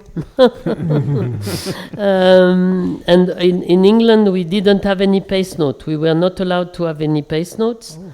So you have some arrows 100 meters before the corner, so when it's foggy, to see the arrows is difficult. And my co-driver, she has a military map, trying to say, it looks like it will turn left, it looks like it will turn right, and that's all. And so you are alone with your car, and I like the spirit. For me, this is the spirit of rallying. Should be alone with your car and without knowing the road. I would love that. So yeah, different. But then I cannot forget Monte Carlo. It's my home rally. Corsica, I have been driving so much on asphalt that, of course, even if it was very difficult rally, Corsica is unbelievable. One rally was fantastic, was New Zealand. New Zealand was the rhythm of the stage is just, it's a little bit like Corsica on gravel, and it was really nice, really good rallies. We have a lot of good rallies, yeah. Yeah, Finland also, but Finland, it was difficult because, again, Finland, you go by day and by night. But, all the Finnish drivers and Swedish drivers, they know the road by heart. They go practicing alone, without co-driver, because they know everything by heart. So you have no chance. So during the day, you can fight with them, but by night... it's up and down, corner like this, and up and down with a light going up and down. If you don't know by heart, it's really impossible to fight really with them. I love Sweden. I like to drive on ice and snow, and I always said it's like dancing. It's like a ballet. Really, it's I love Sweden for that. Yes, no. All the rallies are different. They have a different character. Yeah. Yes. Since yeah. You're talking about the cars, or like the question about the car would arrive, which team did you feel most comfortable with? Is it Fiat, the Italian spirit, Germans? It's also difficult, but I felt very well with the because when I was driving the Fiat 131, it was a French team, because I was driving for Fiat France. So of course you speak the same language, and it was like a small family also, and it's only the national championship, so it was fine. Then Audi was a new, except the language, except the language, it was also new for them, because first team all the time, so we were learning together, I would say, the mechanic in one way, and for us also. So, of course, we had strong collaboration. And then I drove for Peugeot France and Peugeot Germany, but Peugeot Germany was run by French people. So you feel also at home, and it was nice. So all the teams I have been in were really nice, really nice. Sorry? Yes. Yes. Yes. No, it was no problem. I never had any problem with in a team, really. No. Yes. Have you ever driven an electric car? Don't speak to me about electric cars. If you want to stay friend with me, don't speak about it. No, nothing against electric. I will tell you exactly what I think. I think, electric for me is good when you are only driving in town, no noise. You go back home and you charge, and it's okay.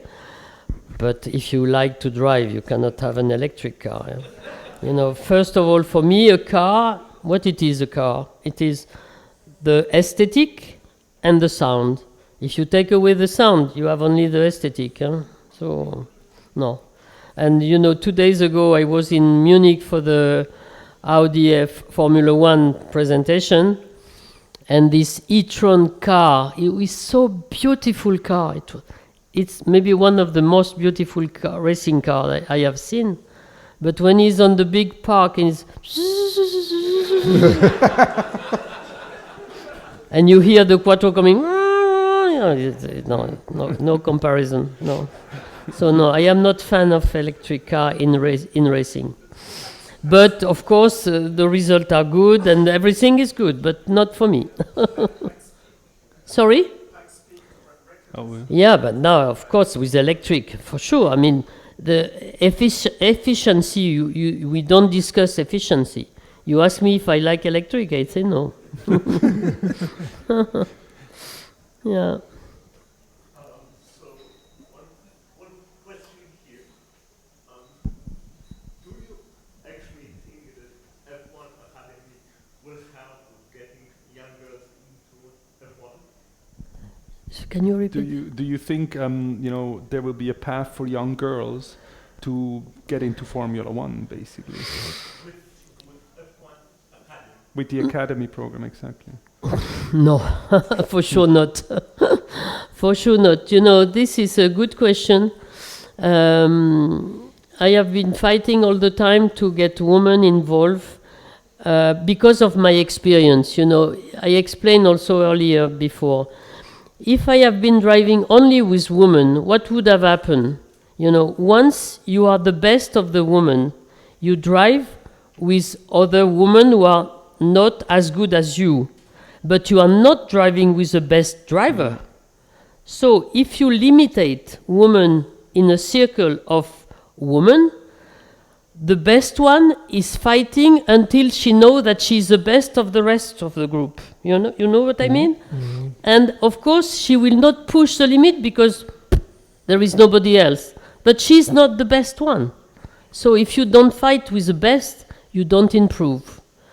And on top of that, you know, if you want to make a career and to become a Formula One driver, you have to start from the grassroots level very early. You know, give the girls the good condition in karting, professional condition, training, give them to drive and drive and drive, and go up every step one after one, and then you have maybe the chance to find a woman at the top. But still, you have the problem of, you know, the base of the pyramid of women starting is like this. Yeah. So, you know, to go to the top, it's not many who can go. The base of the pyramid for men is like this. So, of course, you have more men going to the top. So, if we don't increase the participation and the presence of women in the sport, we will never have women in Formula One.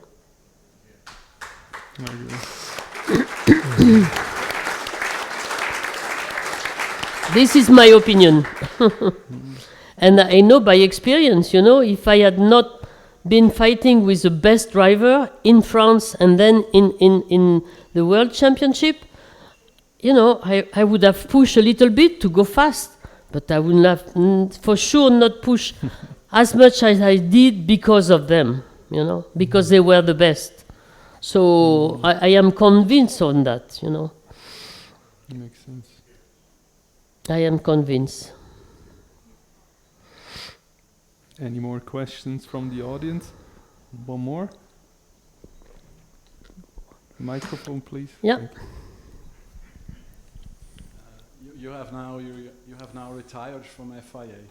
Not yet. Not yet fully. Not yet. But you are slowly retired. Yes, I wanted to go slowly, yeah. Is there a chance that we will see you once in some classic rally events like the Eifel Rally Festival or the Rally Legend? You know what I told you? As a driver, not responsible for safety. No, as a driver, not anymore. No. I have been asked too many times, and you cannot satisfy everybody. And you know, this is the only problem because I am the only woman, so they ask me all the time to do something. When it's about men, they have the choice, you know. But for women, if they want a woman, they have to come to me. And I have done so many times. And if I say yes to you, the following year is another one who is saying, hey, but you have been there, why you are not coming to mine? And so, no, I will not drive anymore like this, clear. Easy. And also, just to tell the truth, first of all, I don't miss it. I don't miss driving. And on top of that, I know that I cannot do anymore what I was able to do before. So for me, there is no interest. Okay? And I am not a collectioner person. So for me, old cars, they are old cars, but it's far behind me. I live today. I want to enjoy today. I think that is a great closing statement as well.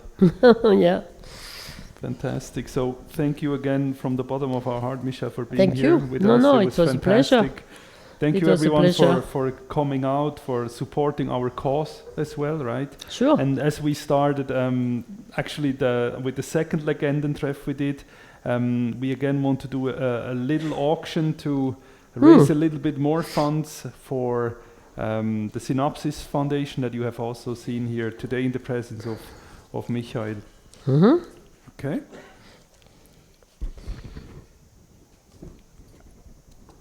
Alle Versteigerungsartikel sind aus meiner Sammlung als Journalist, Hochdeutsch. Alle Versteigerungsartikel sind aus meiner Sammlung als Journalist während meiner aktiven Tätigkeit im Motorsport, also 70er, 80er, 90er Jahre.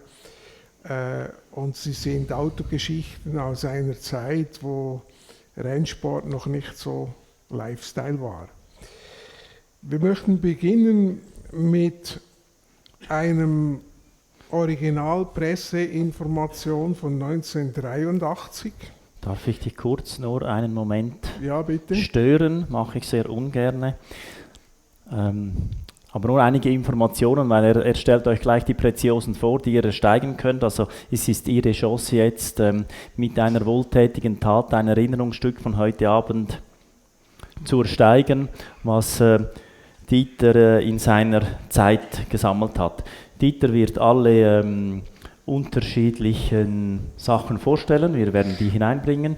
Es gibt klassische Versteigerung mit 3, 2, 1, 1, wer dann am meisten bietet, selbstverständlich. Und danach könnt ihr die Sachen bei Marco Mele abholen und hinten an der Kasse bezahlen.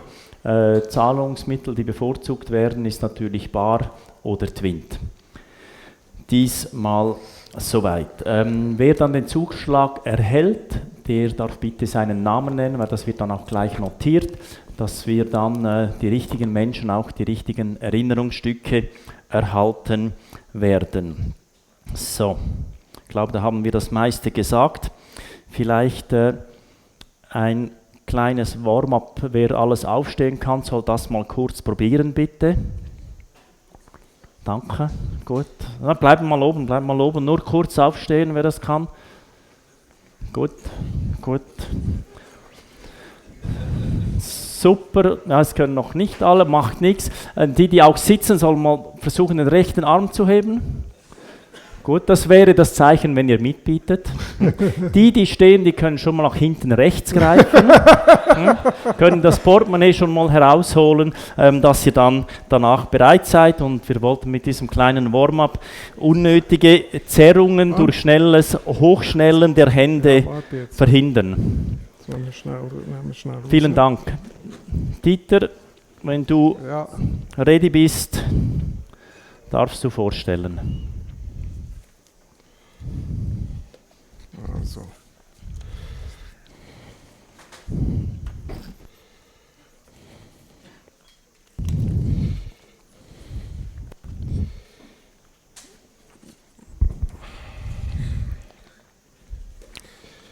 Also wir beginnen mit diesen A3-Postern, original von 1982. Die sind bei mir lichtgeschützt an trockenem Ort aufbewahrt worden und sie wurden von Michèle original signiert. Die waren nicht zu kaufen, die waren einfach für Journalisten und teilweise bei gewissen Vertretungen wurden die ausgeliefert. Es zeigt Michèle Mouton in dem Jahr, wo sie Weltmeister geworden ist. Wir würden hier beginnen. Gut, vielen Dank. Hast du hier einen Startpreis festgelegt oder sollen wir mal bei 50 beginnen. Bei 50 beginnen. Ja. Gut. Ihr wisst, wie der Arm nach oben geht. Die Geschichte habt ihr bereits gehört. Sobald es geklopft hat, ist es eures danach. Wer möchte? 5 hast du, oder? Hast 5, ja. 5, also müssen nicht alle, sind alles die gleichen? Ja, sind alles die identischen. Gut, also. Ihr müsst nicht unbedingt das erste nehmen, ihr könnt auch das zweite nehmen. Je nachdem, im Notfall das dritte oder das vierte. Und sonst nehmen wir dann die meistbietenden. Ich hoffe auch die, ja, einmal 50, die Dame da hinten. 200. Ja, 200 ist das höchste Angebot für dieses Poster. Zieht jemand mit oder will jemand das zweite Poster? Dann machen wir 200 für das erste. Ihr Name bitte? Pedro. Peter. Sehr gerne, Peter. Nehmen wir gerne auf.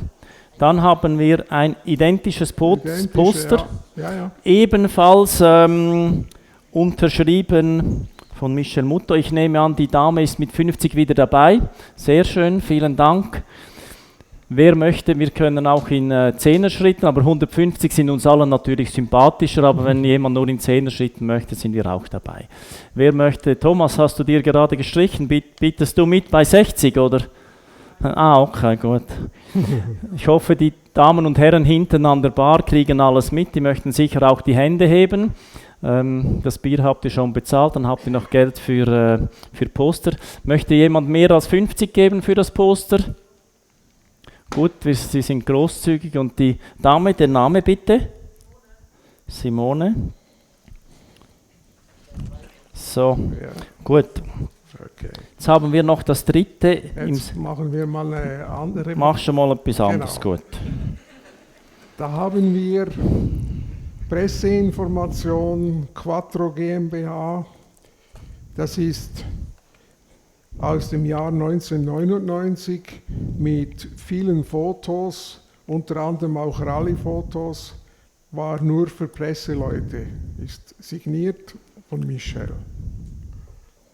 Super, was ganz Besonderes. Ich nehme an, die 21 Fotos, die darin sind, werden wir nicht einzeln versteigern, oder? Nein. Gut, also. Wo hast du den Startpreis gesetzt? Wirklich auch bei 50. Auch bei 50, ein freundschaftliches Angebot für 21 Hochglanzfotos. Wer ist mit 50 Franken, sogar aufstehen, das ist ein Traum. Für 50 Franken der junge Herr ganz vorne. Wer bietet mehr, wer will mit 60? Ja, bitte, der Herr hier hinten rechts.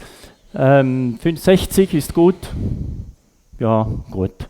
Möchte jemand mehr bieten? 60, 70? Höre ich 70 irgendwo? Ja, 70. Der Herr in der Mitte, da hinten. War das nur ein Zuwinken, weil wegen meiner schönen Frisur? Nein, okay, gut. Also wir bleiben bei 70 da hinten. Möchte jemand 80, darf die Hände heben oder aufstehen am Beispiel. 80, der Herr auf der rechten Seite ist wieder aktiv. Möchten Sie auf 90 erhöhen? 90, es geht hoch, ja. Sind Sie noch dabei mit 100 oder 100? Ja, 100, vielen Dank. Machen wir weiter, möchte 110? 110, vielen Dank. Das ist gut, wenn sich zwei streiten, freut sich Synapsis. 110, 120, möchten Sie mitgehen? Nein, nicht. 110. Wenn wir nichts mehr hören, dann 110 für den Herrn. Welches ist Ihr Name bitte? Thomas, sehr gerne.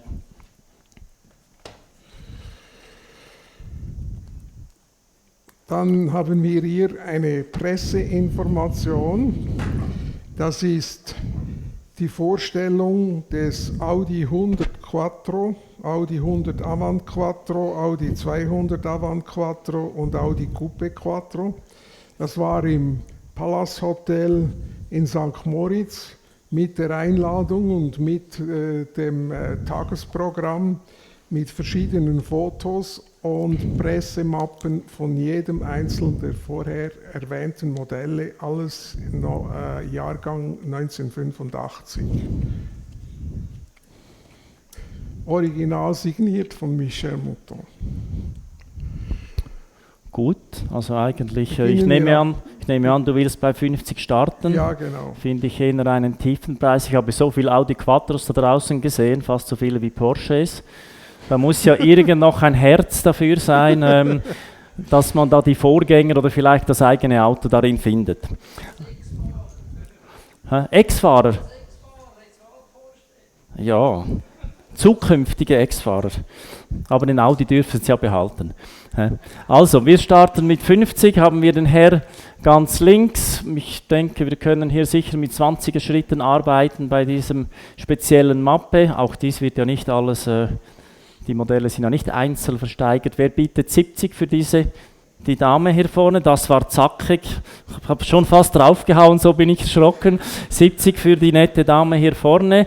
Wer bietet mit für diese spezielle Pressemappe, die Dieter Schöni hier mitgebracht hat, mit, was sind es, 4 unterschiedliche Audi Quattro Modelle. Ja. 70 sind wir bei 90, muss ich noch rechnen, über die 10 vielleicht, das wird noch schwierig. Bietet jemand 110, möchten Sie mitgehen mit 110? Die Dame ist zackig unterwegs. Ja, er fängt ein wenig an zu zittern, aber vielleicht hebt sich die Hand nochmal. Seid ihr dabei mit 130, 110, 110, die Mappe ist Ihnen. Vielen Dank. Ihr Name ist? Entschuldigung? Dennis. Gratuliere dir. So. Jetzt haben wir ein Legends-Magazin mit Cover Story über Michèle Mouton. Mehrere Seiten von ihrer Karriere. Sehr schönes Magazin. Nearly everything is true. near everything. No, it's true. I am not joking. It's true. Sometimes you read articles and you say, you know, imagination they invented, but this one was very good. Ist auch schon Sommer 2021 war die Ausgabe. Michèle, do you want to give us a trailer about a hint of a story so we maybe can raise the price a bit of the magazine? No, but it's true. I remember this magazine was good. It's all my story. Yeah. Good. So, das ist so das erste Mal, als die Geschichte vielleicht erzählt worden, bis dann Sky die Reportage gemacht habe. Ich nehme an, wir starten auch bei 50. Genau. Ist das gut für dich? Sehr schön. Also eine seltene Ausgabe von 50. Sind die Beine schon... Ich bin so schon ein bisschen begeistert mit Aufstehen. Danke vielmals. Gut. 50 Franken für den jungen Herrn hier vorne. Möchte jemand für das Legends Magazin mitbieten? 60 Franken. 60 Franken. Also gleich 2. Wir sind schon bei 70. 2 heben die Hände. Das ist grandios. Wir sind bei 80. Ja, die Konkurrenz steigt. 80, 90, 100. Wir sind bei 100. Wir haben ein 3er-4er-Battle hier, 110, ja, er markiert sein Revier. Wer macht mehr als 110? 120 sehe ich irgendwo, 120. Uiuiui, also das sind dann 3 mal 10 und nochmals 10, dann wären wir bei 160, wenn ich das richtig verstanden habe. Ist das richtig? Also gut, wir hatten 110 und dann hatten wir 3 Personen, gleich 4, 140. Hä? Wir wissen zwar nicht wer, weil ihr alle zusammen aufgehebt habt. Müsst ihr halt durch 3 teilen. 150 sind wir dabei. Gut, wer geht mit? Gut, Ihre Squads werden belohnt. 150 für den jungen Herrn. Frank. Super. Vielen Dank. Jetzt etwas Spezielles. Audi-Tradition, 20 Jahre Audi Sport Quattro. Das Inhaltsverzeichnis über alles, über Motor, Blockzylinderkopf, die Getriebegeschichte mit Fotos, Einführung. Es ist ein limitiertes Exemplar, nur an Journalisten abgegeben worden, die Nummer 122. Tiefe Nummer und natürlich original signiert von Michèle Mouton. Beginnen bei 100. Gut. Das ist das 45-seitige Presseheft, ist das korrekt? Das ist das 20 Jahre Audi Sport Quattro. Gut. Ja, ich habe nur eine 122 gefunden, das wird schon stimmen. Ja. Super, vielen Dank, Dieter. Also, Sie haben es gehört. Vielleicht können Sie auch Ihren Audi Quattro damit noch reparieren oder Teile heraussuchen. Hilft im Notfall, man spart sich Zeit und das müsste ja mindestens 100 Franken wert sein. 100 Franken, der Herr hier in der Mitte, vielen Dank. Möchte jemand mit 110 mitgehen? Wer hat noch einen Audi Quattro? Hände hoch, ja bitte. 110 da hinten, wer hat sonst noch einen Audi Quattro? 120, vielen Dank. Sind also nur 2 Personen, die hier Audi Quattro haben hier drin, ist furchtbar. Wer hat denn die alle hergefahren? 120, 130 haben wir da hinten, 140. Sind wir dabei? Möchten der Herr mit der Kappe dahinter nochmals mitbieten auf 150 oder muss er noch die Ersatzteile kaufen? 150 haben wir hier vorne, 160, ja, da meint es jemand ernst. 160, 200, vielen Dank, 210. Möchte jemand mitgehen? Gleich auf 300 vielleicht? Oder spart uns ein wenig Zeit? Oder? Je schneller wir durch sind, desto früher könnt ihr auf die Toilette. 210 noch für den Herrn in der Mitte. Das machen wir so. Vielen Dank. Schmied. Jetzt wird es noch ein bisschen spezieller. Audi Quattro, der kurze Presseinformation. Das ist September 1983, sind die originalen Beschreibungen. Dann haben wir hier verschiedene Fotos vom kurzen Quattro. Gibt auch, das war zusammen die Präsentation mit dem 80er, viele Fotos der Sport Quattro. Hier Detailaufnahmen.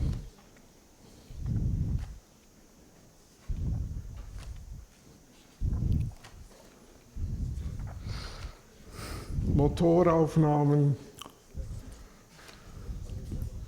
5 Zylinder, der Motorleistung, Drehmoment, Schnittzeichnungen, wieder der 80er.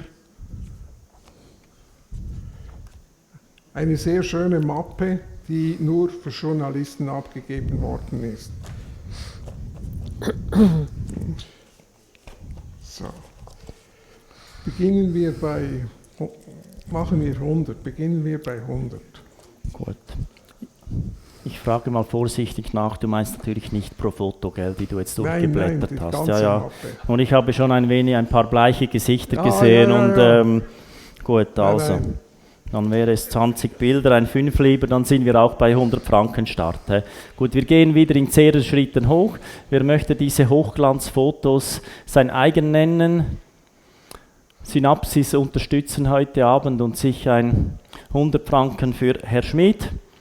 Wer möchte 110 bieten und sich die Fotos sichern? Ein schönes Erinnerungsstück, als Farbe noch nicht auf Zellophan oder wie heißt das Papier, wo die Fotos gemacht werden. Oh, Kuno schlägt zu, 110. Vielen Dank, 120 Herr Schmied. Wunderbar, Kuno. Der Herr 130, 140, Herr Schmied, vielen Dank. Wer geht weiter? Kuno 150, vielen Dank. Und jetzt 2 Ärmel hoch, 170 ist der letzte, der noch oben ist. Mit 180 sind wir unterwegs, Kuno ist raus. Gut, Herr Schmied, ich würde Sie notieren mit 180, vielen Dank.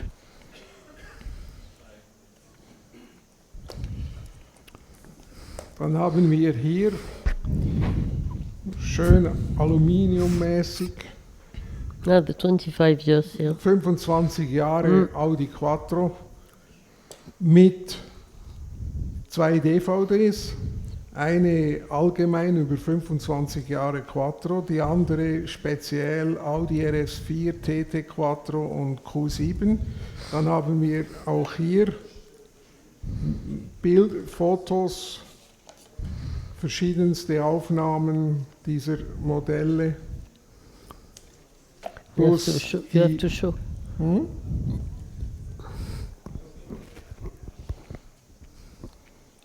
All different one.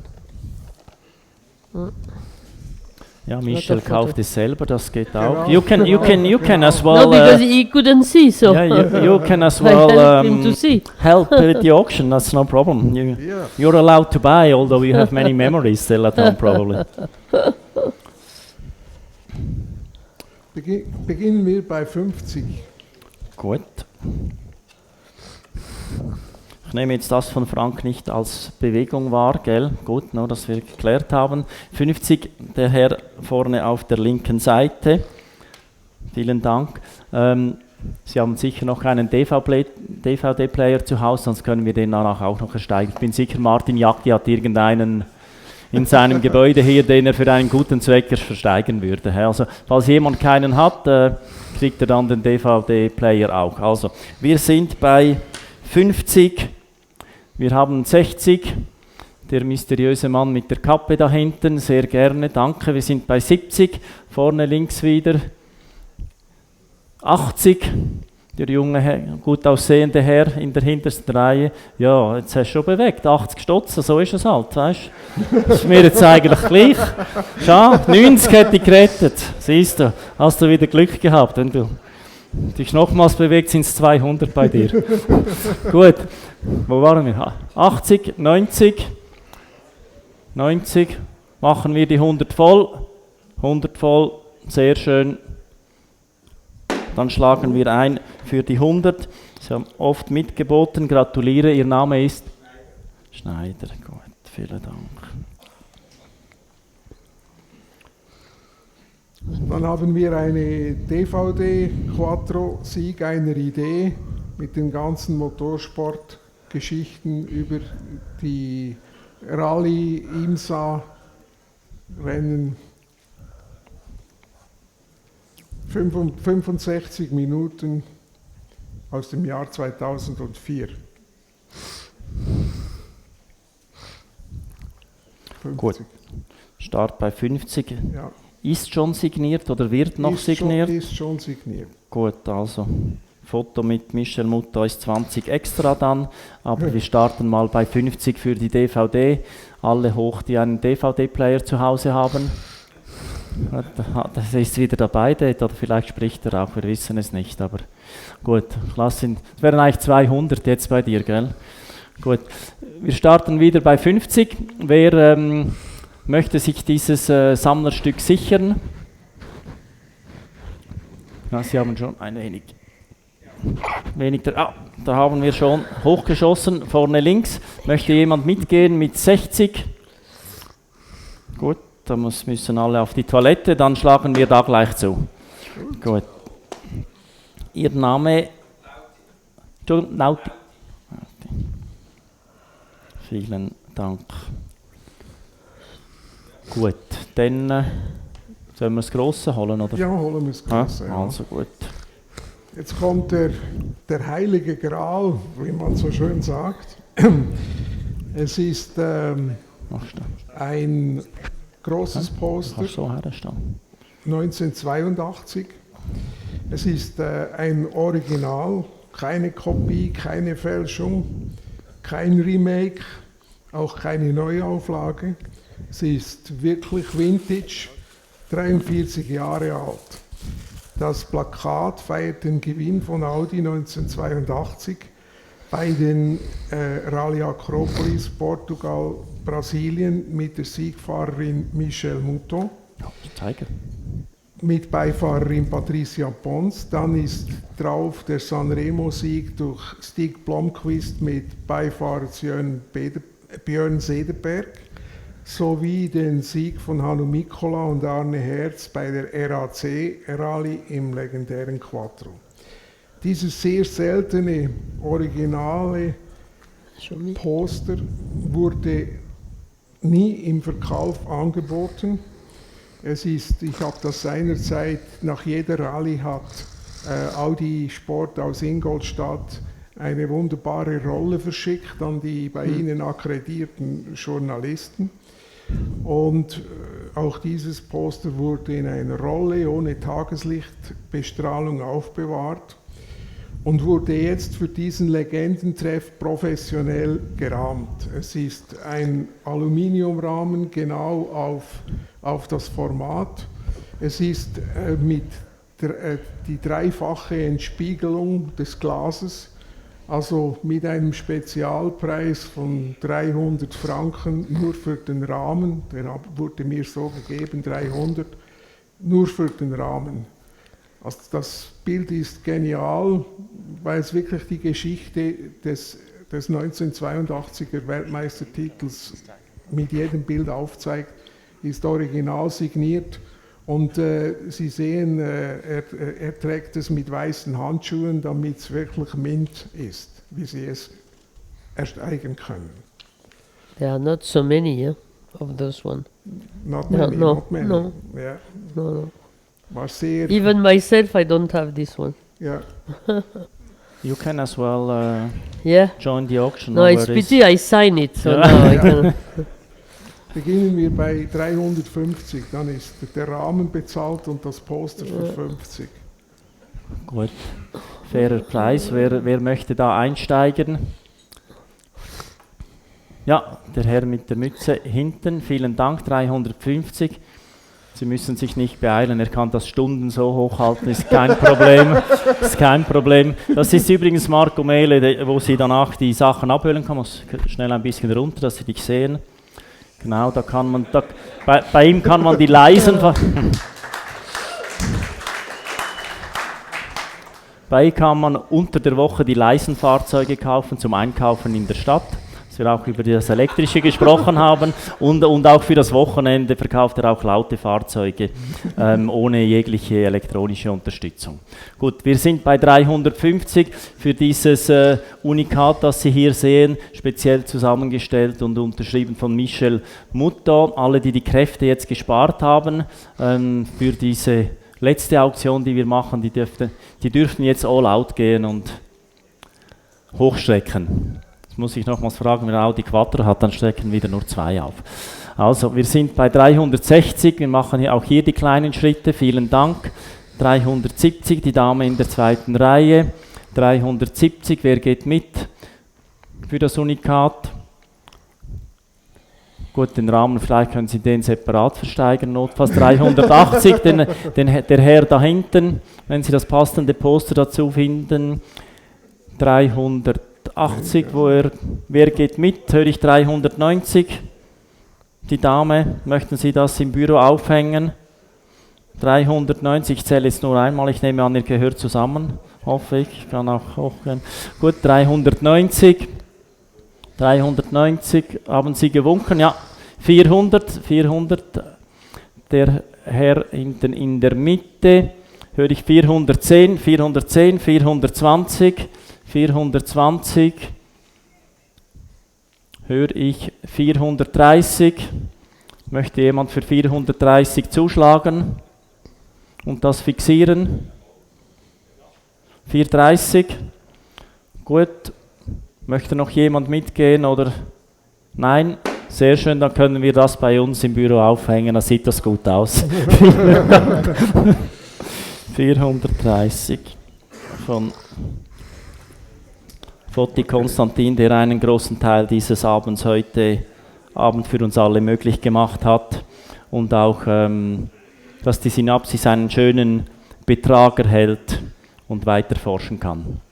Genau. So, ich glaube, dann sind wir durch, gell? Ja, genau. Dann kommt Martin Jacki noch nach vorne. Ah, da ist er schon. Traumhaft. Willst du das Mikrofon? Ja, das gebe ich dir gerade. So. Von unserer Seite her einen schönen Abend. Vielen Dank, dass ihr da wart. Vielen Dank für euren Einsatz und für eure Spenden. Wie gesagt, danach die Sachen abholen. Wir haben das auch notiert. Und wir verabschieden uns und geben zurück an den Hausherrn. Dankeschön.